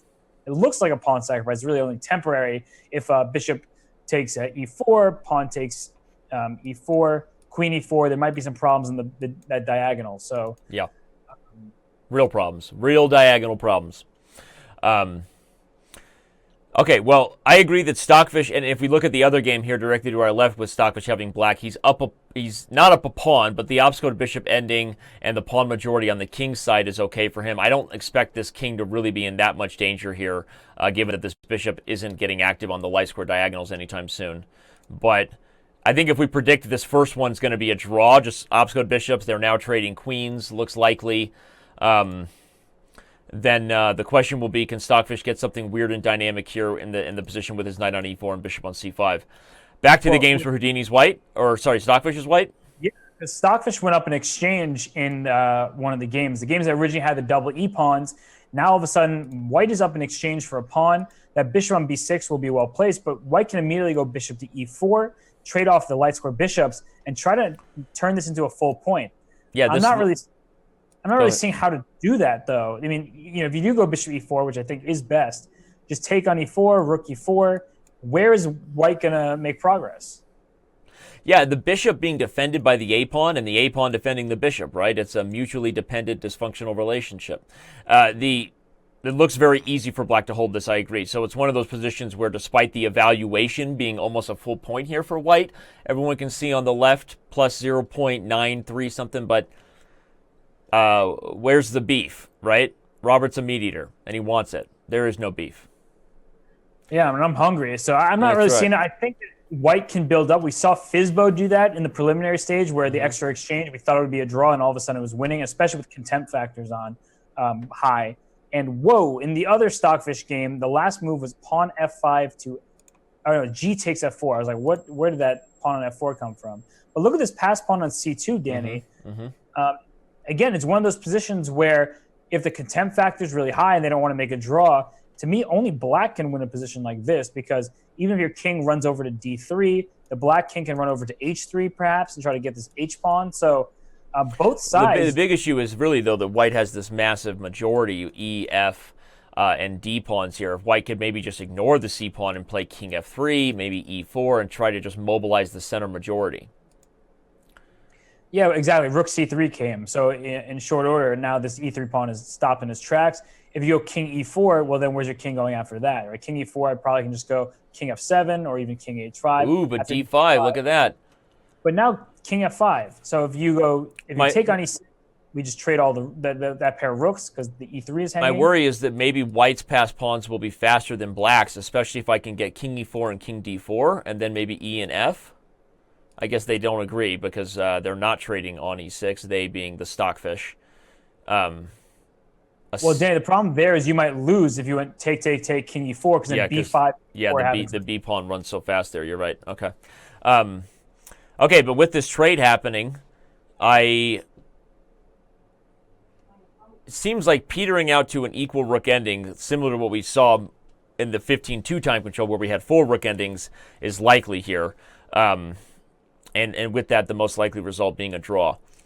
Okay, what about the other games? We still have similar scenarios that we left behind, although Stockfish is probably the game that has the best winning chances overall of any game, is this one where Stockfish is black and has the knight versus the bishop, with the rook much better placed on the second rank.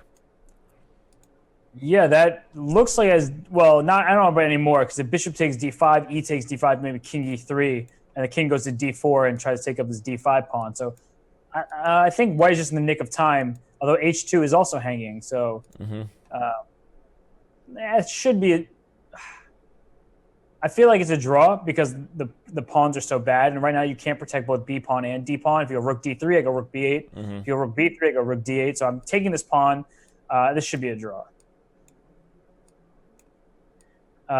So how about the game back where Stockfish was up the exchange? That's still quite interesting, because the game where Houdini's white's opposite colored bishops looks to be equal, but the game where Stockfish is up the exchange, he's making some Fizbo-like progress here.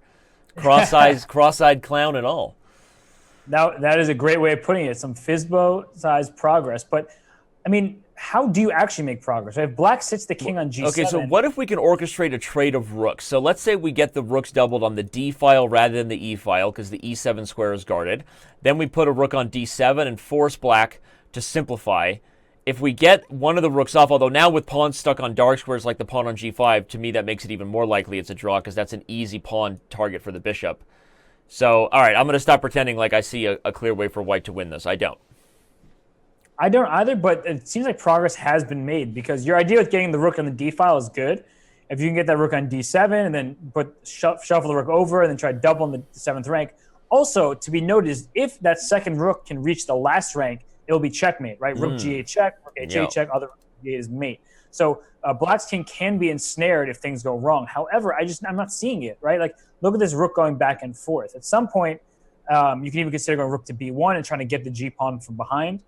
And these endgames are, especially with this a pawn and the rook going from b7 and up to b4 and to b3, I don't know how progress can be made. So I think the huge advantage that an engine might give here, I don't know what it's saying, probably, I'm guessing something like 1.2 or about there, that valuation is overstated.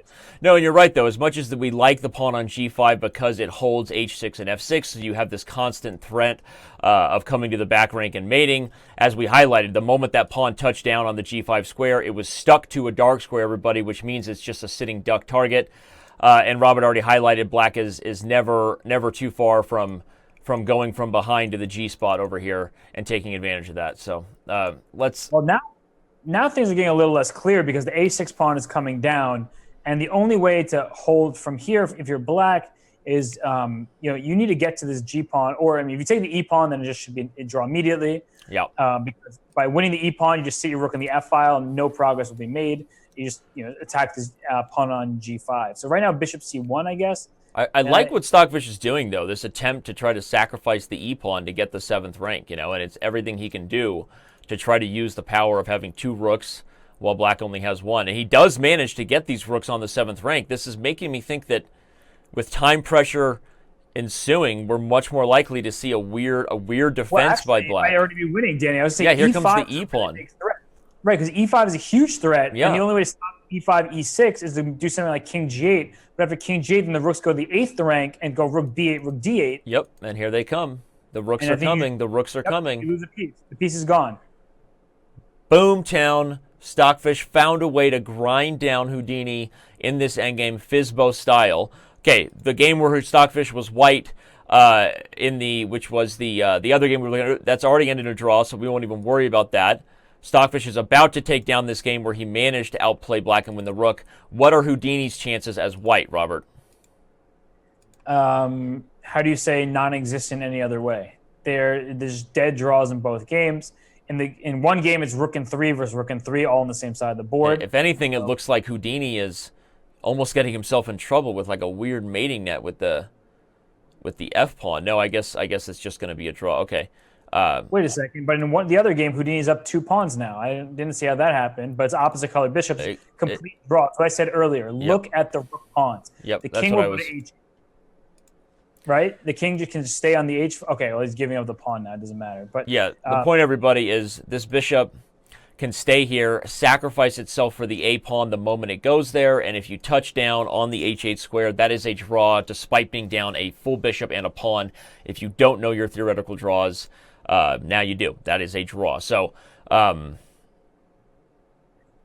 how will this one end with their contempt factor? I don't know. We can use our imaginations to fantasize about something crazy, but either way, it's going to be a draw, which means with Stockfish taking the full point in the game where he did manage to win the Rook, Stockfish is going to take a 1-game match lead headed into the even faster blitz portion.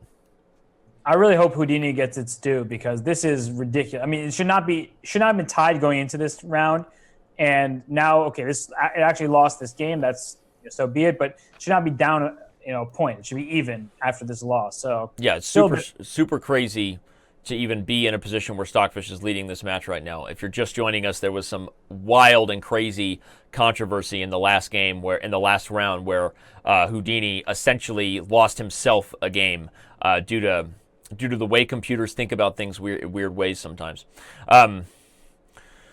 Okay. Nothing else to say, right? Yeah, this is just going to be a draw. Yep, looks that way. Hopefully they end this one soon because the next round is 3-minute plus 2-second increment, if I'm not mistaken. So it's getting faster. The action's heating up, and we'll see if Houdini can pull a comeback because, the game's remaining. Okay, Stockfish officially won the game with white. They drew the other game where Houdini was white, and now this game is a dead draw. But that leaves Stockfish up a point in the 3-2 section. Danny, I don't know.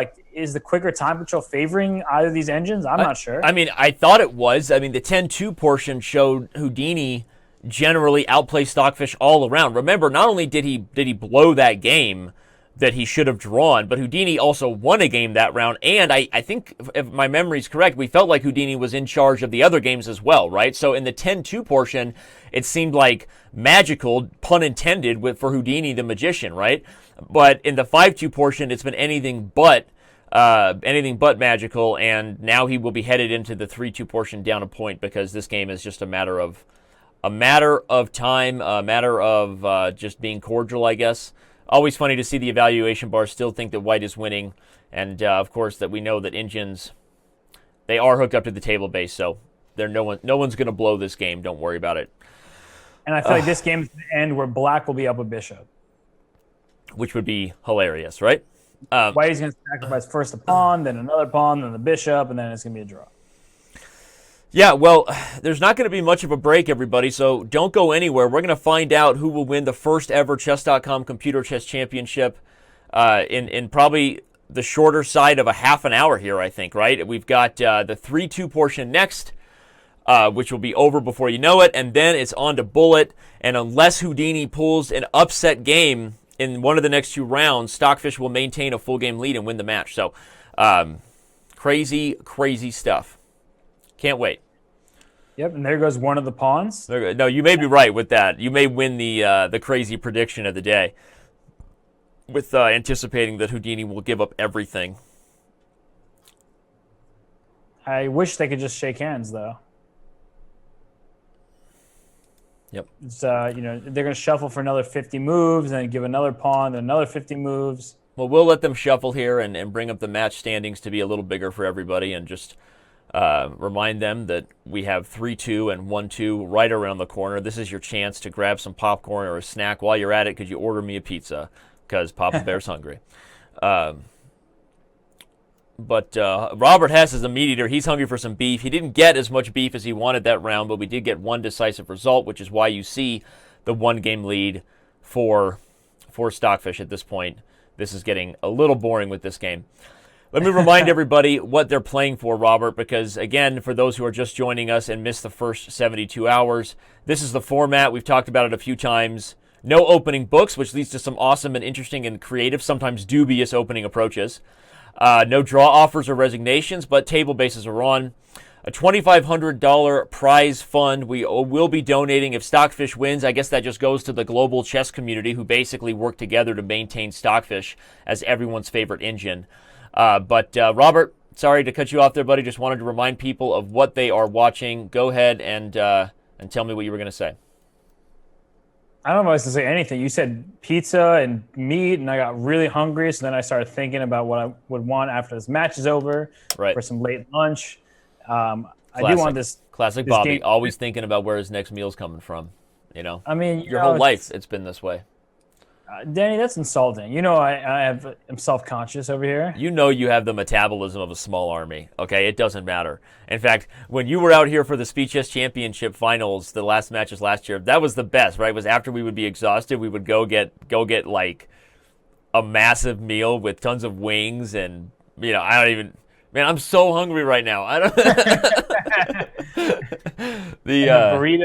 I'm getting real. What did we get? Yeah, we got a big old chicken burrito. It was just delicioso. Come on, they please. Drew.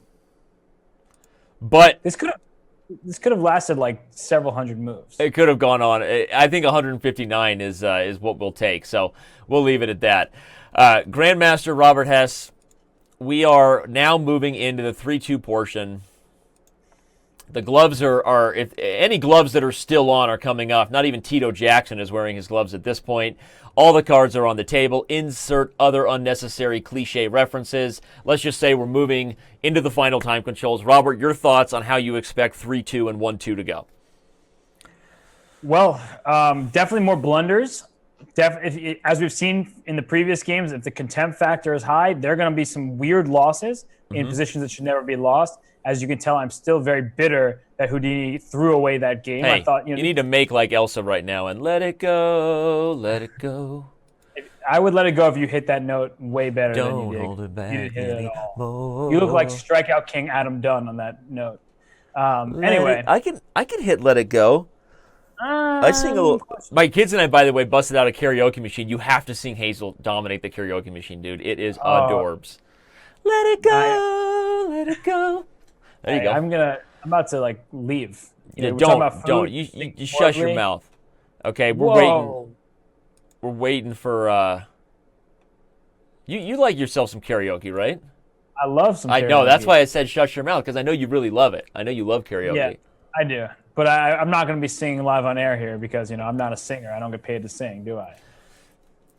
I don't get paid to do any of this. I'm still waiting for my first paycheck from Chess.com. I mean, so that's just awkward that you're bringing that up. But round 4 is underway. It is. Here we go. Here we go. Here we go. Let's get the show. Stockfish as white. Stockfish as white. Houdini as white. Houdini as white. One engine, one desire. Well, that was pretty good, actually. I was kind of into that. So yeah, you should... little movie voice. Are we thinking of Tarrasch again, Danny? Oh my gosh! You turn the opening books off and take away their time, and every engine is a dubious opening player. Come on, guys, pull it together. Which game do we want to see? The Tarrasch? I really don't want to see the Tarrasch, but it might make sense to stay there just because, you know, 3-2, quick time control. We'll see maybe instead of, you know, White winning every single game. I'm pretty sure White has won every single game in the Tarrasch this far. Yeah. You quoted yesterday heading into day 3 that White was 3-0, and I'm pretty sure we got a couple more victories, and Gull might have been involved in a couple of those. But... Okay, Danny, look at both Stockfish White games. Yeah, I'm there right now. They're both Tarrasch's. So I think Houdini wants to lose 2 games with Black this round. 1 wasn't enough last time. So yeah, and the reason we're so critical of this structure, everybody, 1, it's a dubious opening even if you have your ECO book turned on, but you're looking at a position where Black will have isolated queen pawns defending a positional disaster at best. Most of the time, they lose the d-pawn when these openings are playing, as we're about to see Houdini do, and just happened on board to our right. Robert, take a breath, buddy. I don't want you know, I know how you get about dubious openings. Queen 6, Danny. They've been playing Queen E7 in the other game. Okay. Now, now it could be sassy. Let's see. The engines can't make up their mind. I mean, we know white's just up a healthy pawn here, but you got to deal with f2 at least. Probably just e3, and black will play knight f6 to gain a tempo. Right, some really quick developments. I'm liking this version a bit more, but I still hate it. So I do see the silver lining. All right, let's go to the games where Houdini is white, shall we? Sure. Houdini is white. We see a Botvinnik. It was a semi-Slav Botvinnik, and you'll notice that white has a ton of pawns on the king side and black doesn't, but black has a ton of pawns on the queen side, and white has 2 fewer from the C to A file. So it's thematic. It's an opening line. It gets really crazy. This has been, humans have looked at this really in depth, up to 35 moves and things like that. It's a very well researched line. So Ray Robson, eat your heart out, right? Yeah, exactly. And then in the other game, it was a Queen's Indian defense, and it's more of a tense structure in the center where the pawn on c5 and the pawn on d4, they're both going to remain there for a while, seeing who's going to flinch first. Black should try to go rook c8, knight a5. Okay, well, knight a5 first, but same idea. We actually saw this structure yesterday, right? You put the knight on a5 to open the bishop. Sometimes black can also shoot for f5 if you really want to pry this thing open. Exactly. That's 100% correct. And here, rook c8 is just the natural follow-up. You're going to try to take over the c file.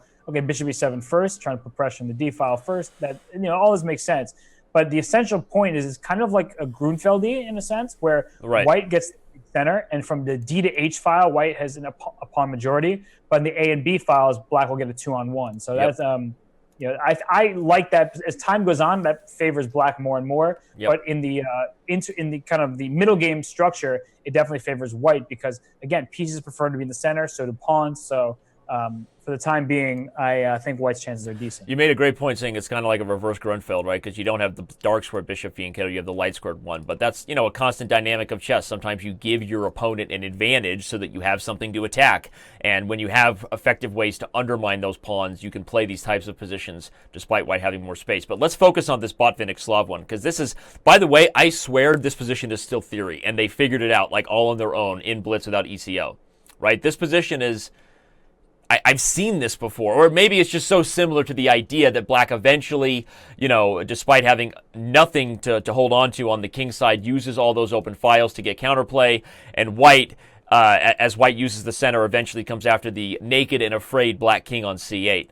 So, am I right? Maybe, okay, no way it's theory anymore, but I felt like we weren't far from it there. No, you're 100% right. It looks like a theoretical position because it's been studied so deeply, and players using engines, to the nth degree at this moment. But right now, black has equalized the material. What is always nerve-wracking in these end games is this H-pawn, right? Right. If pieces get traded off in a king and pawn end game, let's say, the white king will shoot over to the queen side, use the H-pawn as a decoy, and white is winning in king and pawn endings. Right. That said, there's no way that black is trading off all the pieces. Yep. However, now that rook d4 is just been seen, the c4 pawn is quickly falling under threat, I should rephrase. And so a move like b3 here might already just be like kind of really awesome. I don't know. What do you do if the b3, right? Your knight on d3 is hanging. I don't know. You put me on the spot. I hate when you do that. Just kidding. Well, maybe there's knight f3. Maybe I was a little harsh, but like rook d6, exactly. Yeah, this looks like Houdini is going to show Stockfish his muscles here. This is like queen takes c4. No, not queen takes c4, but is f4? Can I play f4? F4, wow. Predicting a computer move. Yeah, well, now you can even sacrifice the exchange on d3 and have the queen and knight go to work against this king here that's wide open. But then the queen goes to d5. Actually, this king is even better for white, I think. The king is much safer now for black because once you take with a pawn on c4, you permanently blockade that c file. So the king on c7 is actually in much better shape than it was a second ago. That said, this pawn on b4 is, once again, quality of pawns over quantity of pawns. Yes, white is up a pawn, but that b pawn is the best pawn on the board. And what in the world? h4 allowing a discovered check. What? I guess it didn't matter. You're losing the c pawn no matter what, but now black's just much better. Black is just clearing the c file. The king won't be in danger, and the b pawn's got problems. Wait. Rook c2 check. Solving problems. I mean, or rook c3 first, and then you're just allowing queen d7 and queen d8. This is That means This a is draw. crazy. It must be a draw, right? There's no other way you can allow that. But Stockfish calculated it's nothing but a bunch of tickle over there. Nope. Queen d8. Queen b8. He's going for mate. The rook's going to try to come into d8. I don't know what to go and say right now. Rook c2. Where's the white king going? Take me to there. We shall analyze. This looks like a draw. Yeah, king up, rook up. So just check. You can't go to h3 because queen f5 check and rook c4, rook c3 check, and that leads to mate. So it looks like king h1, rook c1 check. Wait, but they have the contempt thing on, right? They might try to avoid the draw too. No, if they see an immediate loss, to be clear, they won't choose a loss over a draw. That's not how. It's just like if they don't see the immediate loss, they will do everything they can to avoid the repetition. You could have fooled me, Danny, with that game earlier. Well, again, that's the whole point. Is Houdini didn't realize how bad c5 was, which is why he allowed it. I'm just bitter. It's fine. I know you're bitter. It's all right. Okay, I love your love for high quality chess. So it's, again, 3-minute, 2-second increment in these games, which means they're already just blitzing, almost on the increment already. So that game is a draw. What about the games where Stockfish is white? We haven't been to those in a while. Which one do you want to look at? The one that looks like it's just simplifying into an equal ending with an IQP. Let's leave that alone. Let's go to the other one, which is also.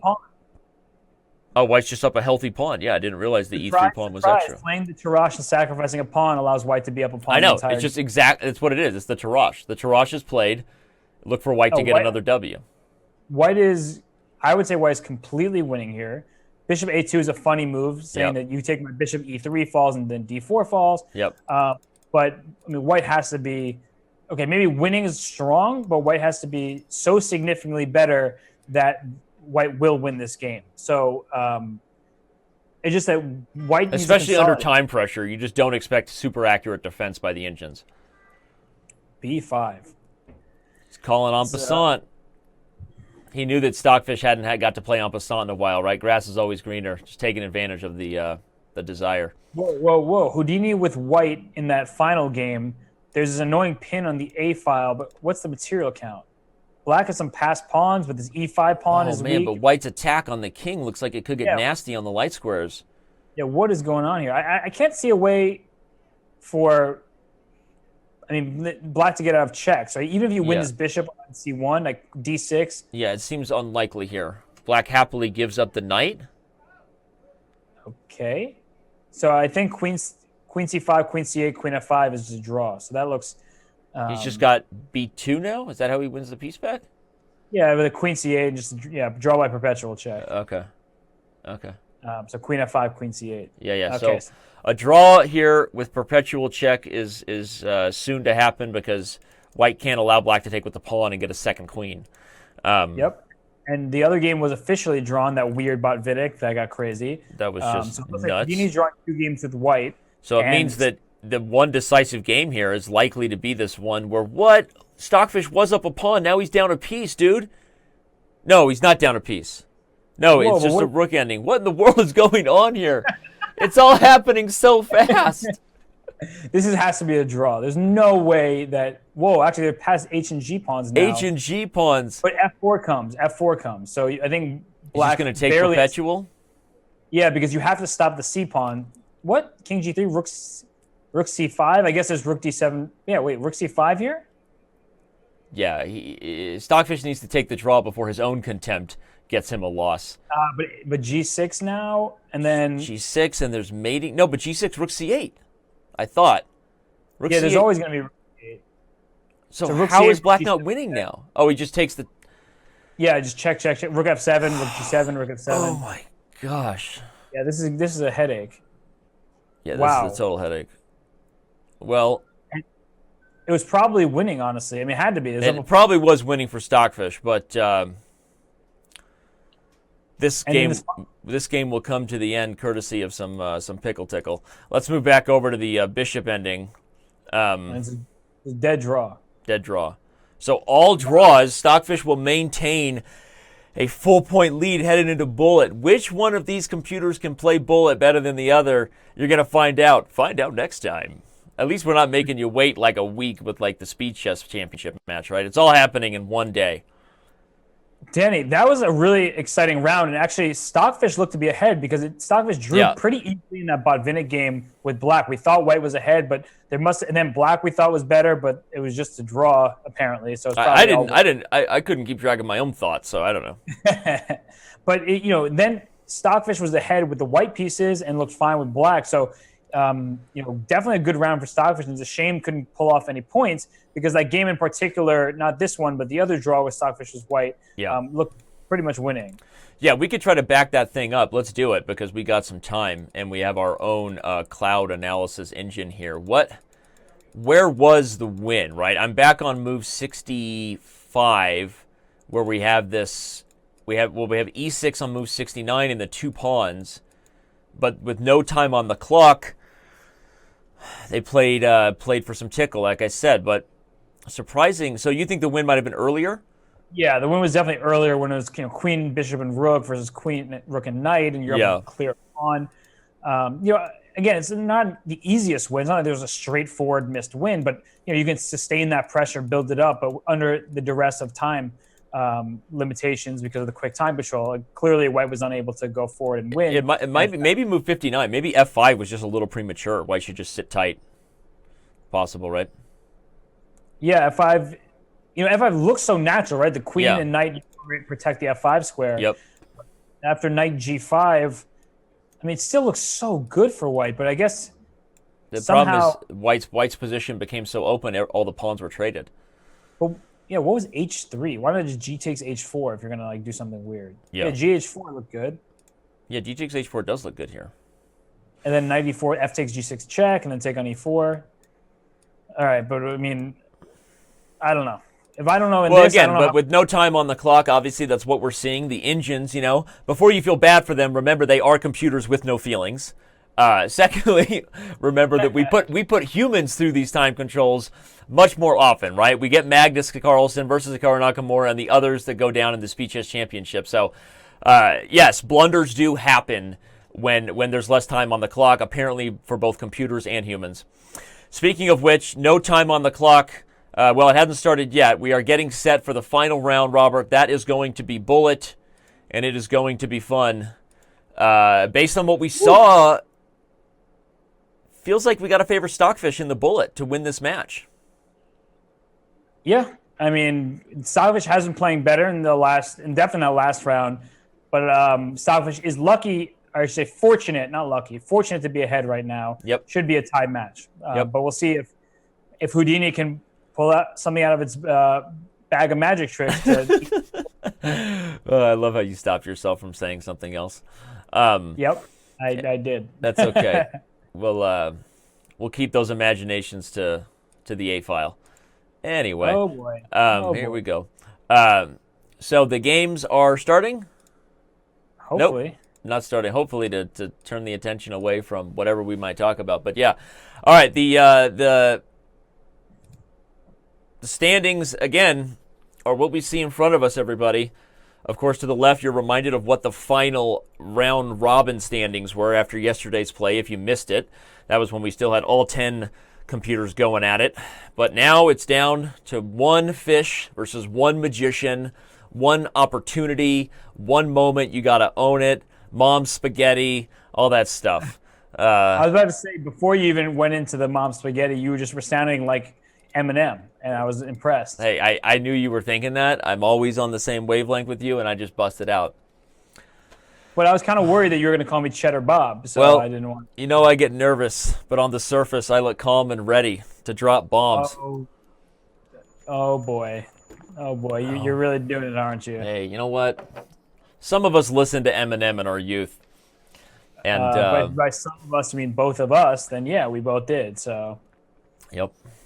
Back when Marshall mattered. Opportunity only comes once in a lifetime, yo. That's right. Here we go. It's on. Stockfish versus Houdini, the final round. Stockfish is white with 1-2, 1-2 mic check. Houdini is white with 1-2, 1 minute plus 2 seconds incremented. Robert, where would you like to go? Wow. Okay. Bullet games galore, and I don't even know where to start. This is going to be nuts. Honestly, we're just going to have to do our best and ask for forgiveness later because all right, these games are just. Let's go with Stockfish games with white because we've already seen a different opening choice by Houdini with black. Yeah. Instead of this Tarrasch terribleness, we see that early bishop f5, which I used to play in my youth, but is sometimes seen as a bit questionable especially because of the queen on b3, the pawn on b7 is now going to be under attack. So something to keep in mind for all you viewers is nice to develop your bishop, but sometimes there are pawns left behind, and Danny does not like that at all. In other games, I sure don't. In the other game where Stockfish is white, we have this kind of Tarrasch-like structure with the pawn on c5, and we very well may see an isolated pawn. But the good news for Houdini is that it is not sacrifice a pawn in the interim. So it's not going a pawn down. It's playing with equal material. Mm-hmm. And from there, we can see the progress being made. I guess we should hop over to the Houdini with white games. Yes, and I sir. feel like I'm talking 30,000 miles per minute. We see in the first game here, white has just taken a knight on h6, which collapses the black pawn structure. You're going to have to take back on h6 with the g-pawn, which means that the king side is in shambles. Black did pick up a pawn in the process on b2, can also pick up this pawn on a2. But what white is doing is going to castle, use these open files for the rooks, and challenge black, saying, you're not going to castle safely because your king side is open. And at some point, the rook can go to b3, the knight can move away from f3, and the rook can swing over to the king side as well. So right now, black up 2 pawns, but with the inferior development and the worst pawn structure. So I think white has sufficient compensation. But again, we've seen time and time again, the extra material has come to prove more than enough despite the advantages in the position. So, have you ever considered a career as that guy that reads the verbiage at the end of a commercial really fast? Limited time offer. No, but maybe I start because in the games, going back to where Stockfish is white, we see in the first game, this knight on b7 is not looking too happy, and nor is this pawn on c6. So Houdini has a lot of weaknesses here that can be exploited because right now there's a rook on c1, knight on e5, putting pressure.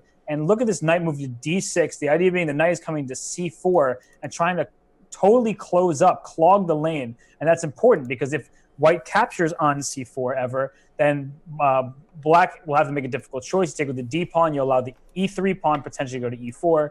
Take with the b pawn, then maybe queen a4 ideas. Instead, white jumps in first to the c5 square, and I think white is better here after these trades because the rook can never go to b8. Look at that bishop on g3, covering that important square, which made black take with the d pawn on c4 rather than the b pawn. So, but now e4 is coming. Yeah, that one looks good for white for sure. And on the other game where Stockfish is white, we see that black has a very strange pawn structure with pawns on double A pawns. Bobby Fischer rolls over in his grave. Yeah. At least once. It's kind of doing a stop, drop, and roll in the grave at this point because on fire alert. But there's a big problem for black. Look at f5 though.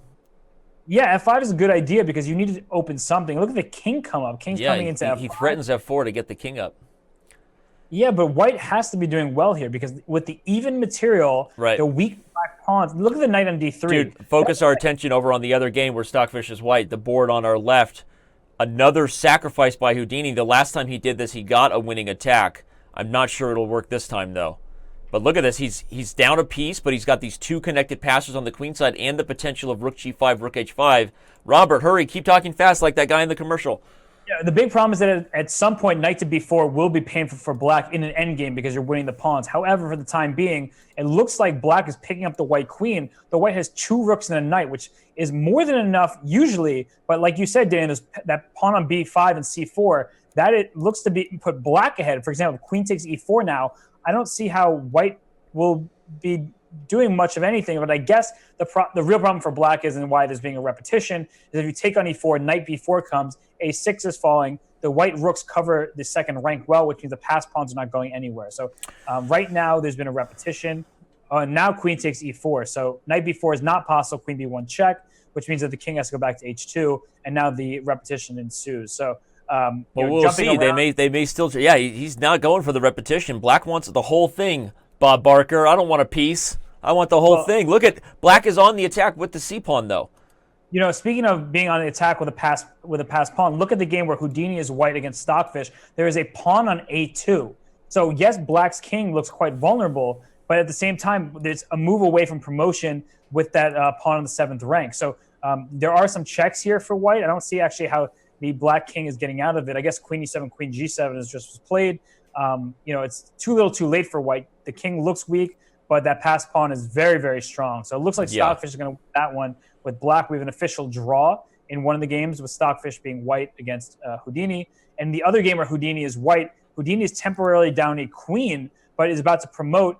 And whose king is worse? I guess black is getting out of this even material. The knight e4 now picks up the c3 pawn. But in these endgames, you have to be very careful where, now the knight's it's just going to be a draw now, simplifying that it was out. a smart way to trade the knights because now taking out c3, it's an easy draw. So that game over and done with. So that leaves us with 2 games. And somehow, Houdini survived with the white pieces despite that pawn on the 7th. For now, yeah, I'm looking at this game, and Houdini is doing just fine. He defended everything. Yeah, except that pawn is still going to be a huge nuisance What for the rest is knight e4? Oh, he gets away with it because of the discovered attack on the rook. Yeah, these guys, the computer tactics that occur here. And go to the first game where Houdini is black. Houdini is up a queen and now completely won on that one. What? You were talking about the attack. We missed it going to the other games, but all of a sudden the tides have turned and black is up a queen just for one knight, completely winning. How did Stockfish blow that game? We're going to have to back up and take a look, everybody. What about the other game where Houdini is black against Stockfish? I guess that was already a draw. That game was drawn, and we have one more game where Houdini is white, where Stockfish is up a full piece. So the only issue remaining is that the black has an H pawn, right? It's pawn H6, but it's not an issue here. That was kind of a trick. Look at the H1 square. The square promotion matches the bishop on the light square. So even if the rooks are traded, it still will be a win. That is problematic for Houdini. So Houdini getting a win with black, but unfortunately drew the other game with white and is about to lose this one. So that means that Stockfish will win by a game, and it's a fluke in my opinion. I'm still bitter about it. That one game that decides the whole match is the contempt game. That's what it's called. There's Deflate Gate. There's Deflate Gate. This is Contempt Gate. Oh, Contempt Gate. And so the last game remaining is this one where black is up a rook, bishop, and H pawn that can just queen, and it will be checkmate. But instead, first of all, can we all give Robert a golf clap? I mean, he deserves more than just a jingle designed for him. Let's listen to it again. That's a teaching moment from Bobby Hess. Thank you, Bobby Hess. But seriously, that was some amazing talking and commentary. We now have checkmate on both boards. We can see on the analysis board that black did checkmate with the rook, and on the main board, Stockfish was mated himself. But you're right, it all comes down to that one game that Stockfish won because of Houdini's. I don't know what it is. I don't know what it is, right? It's how do we describe what that is? It is frustrating, uninspiring. It's kind of like what Fizbo did to me on the last day of just losing. But more seriously, I was amazed by Houdini's resourcefulness with the black pieces. Right, these sacrifices that led not even to immediate checkmate, but it really shifted transformed the way the game was unfolding. And so Houdini won the nicer games, in my opinion. Even disregarding the fact that the match should have been even if not for that contempt game. Houdini had won some really nice games with black. And if we can look at this last round game, because since the match is over and we have to congratulate. I'm going through it right now. For winning. But, if we look through this game, we saw that black was worse, right? No question. This knight on b7 was really awkward originally. What move are you on? Hold on. If we go to move, let's start on move 20. And we're talking about the game with so black is worse, the knight's on b7. Okay, go ahead. Right. We just see how, the knight came into c4. That was obviously really smart at some point. But we had mentioned that, look, this e-pawn should give white an advantage. But as soon as this knight went to a2, which, it's kind of it's a move that keeps d4 protected and maybe is eventually trying to go f3, e4, something like that. Knight a2, bishop takes h3 sacrifice. And it's one of those things that actually humans miss all the time. We say, wow, our position is so good. Let me consolidate. Let me reroute my pieces to the best squares. And we overlook these sacrifices. And as soon as this happened, yes, there was no immediate checkmate, but the rook came to e6, swung in to give a check. The queen went to g5, where there's no immediate checkmate once more, but there's some problems with this pawn on e3. It looks to me that white should be doing all right. But I thought so too, but the idea rook e4 is a super nice shot.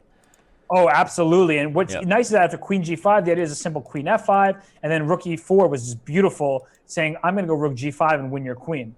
And so I think the engine's probably, I didn't have an engine in front of me, probably evaluate something equal because of all the checks. That's what leads me to, they thought equality, but I don't see why it's equal. If anything, black will always have these resourceful queen h4, queen g4, queen around the board. It's around the world with the queen.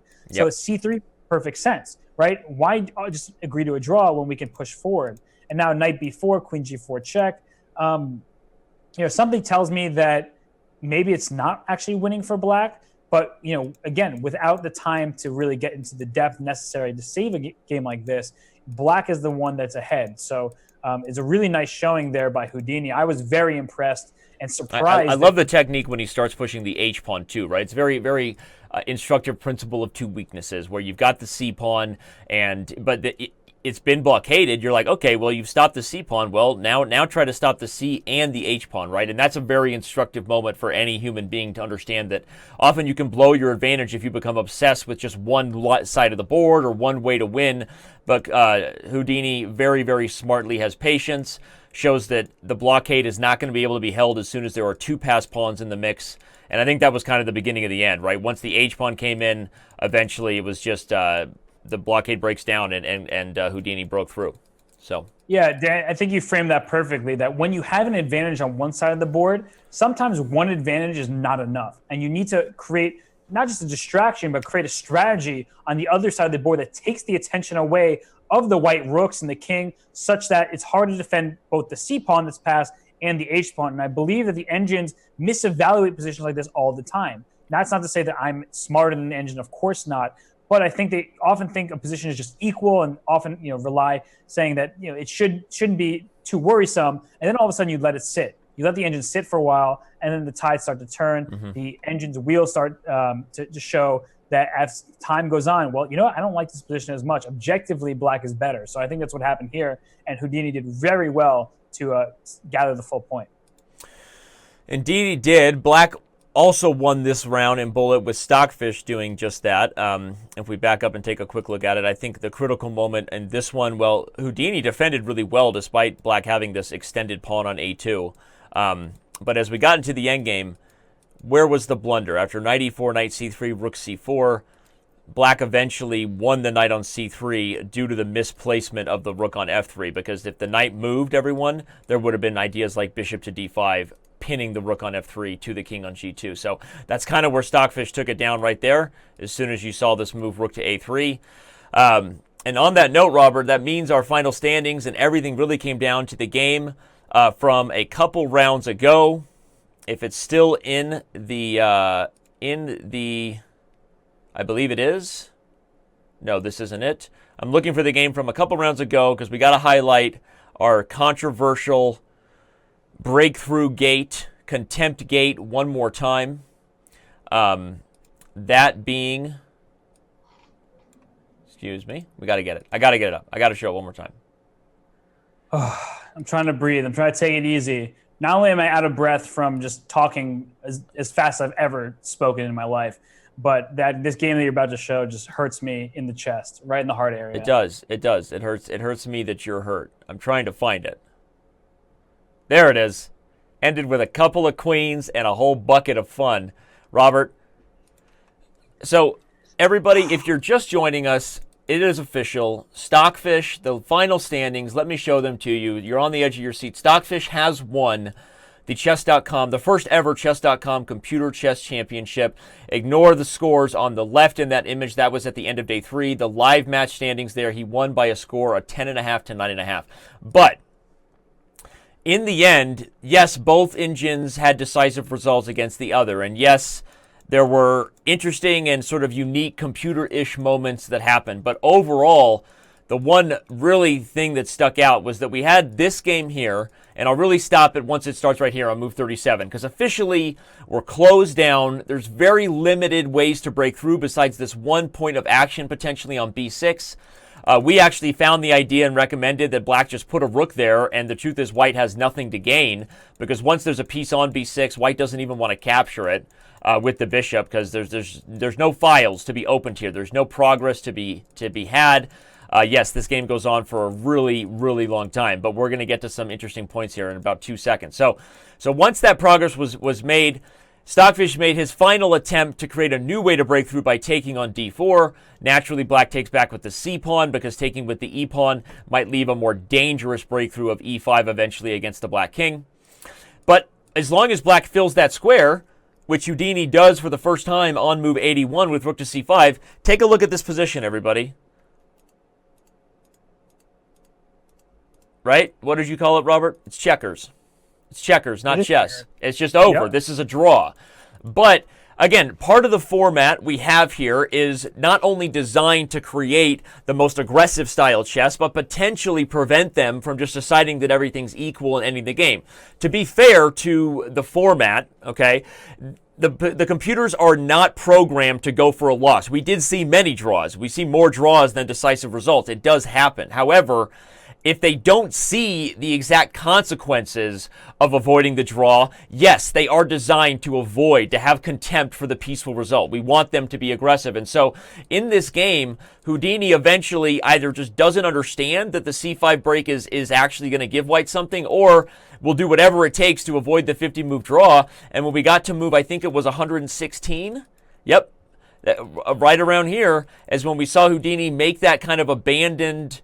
yes, the rook was on c5 one more time, and once we got here to move 116, we see that rook leave the c5 square, and that's the last chance Houdini ever has to stop the breakthrough, with eventually Stockfish, also in contempt of a draw, says, well, now it's been 50 moves. Guess what? I have to make a pawn move, and Robert, there's only one legal pawn move on this board, and that's c5. I find the whole thing just so ironic and weird that c5 is played basically in a forceful way, only because they have to. So they finally make this move, and c5 actually ends up being the breakthrough that Stockfish needs to open up the c-file and go on to win this game. But as we said, if Houdini just sits the rook on c5, it's a draw. Anyway, so there's my summary. Gave you a little bit of a break there, brother, to talk a little bit. You did such a great job in the bullet. That was the controversial, we'll call it contempt gate, that Robert is so up in arms about. Either way, in the end, this game ends up being the one that people are really going to remember from this match as why Stockfish is the Chess.com computer chess champion. Robert, your final thoughts. Well, you did a great job of summing that up, and I think that there is a huge instruction point in that game, is that when there's only one break in the position, you always have to consider it at every single move from both sides. But to sum up the entire event, well, the round robin stage was really fun for us. 2 games.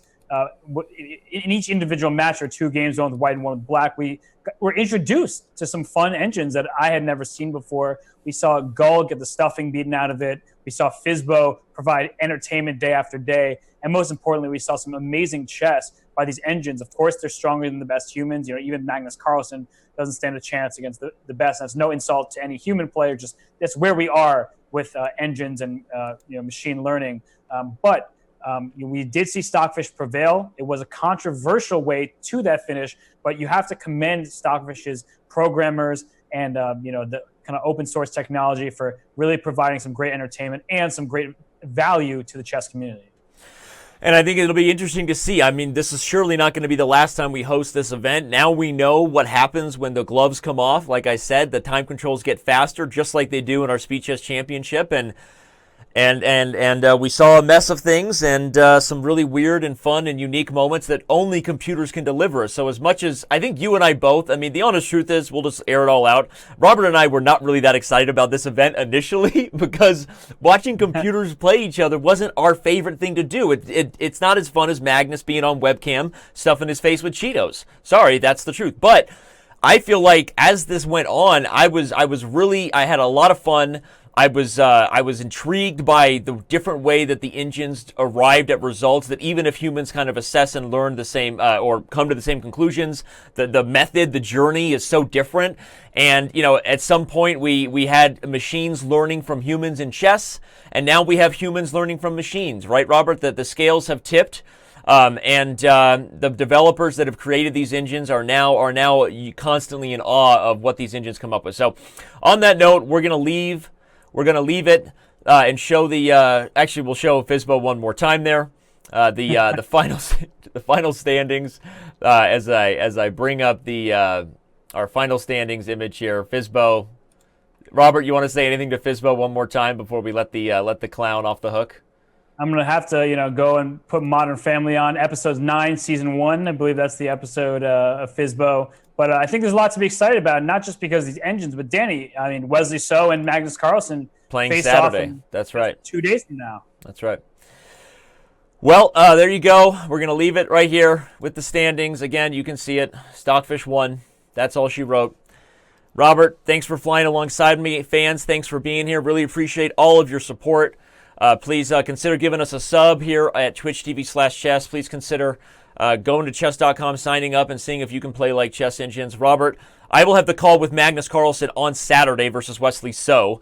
You and I will be together this coming Tuesday. One of those players, Magnus or Wesley, will be playing Sasha Grishuk. So I don't have a Speed Chess Championship graphic ready, but if you're wondering where you're going to be at when you're going to get your next fill of awesome chess action, everybody, it's right here in just about 48 hours as Magnus Carlsen plays Wesley So. Robert, love you, buddy, and I'll talk to you later.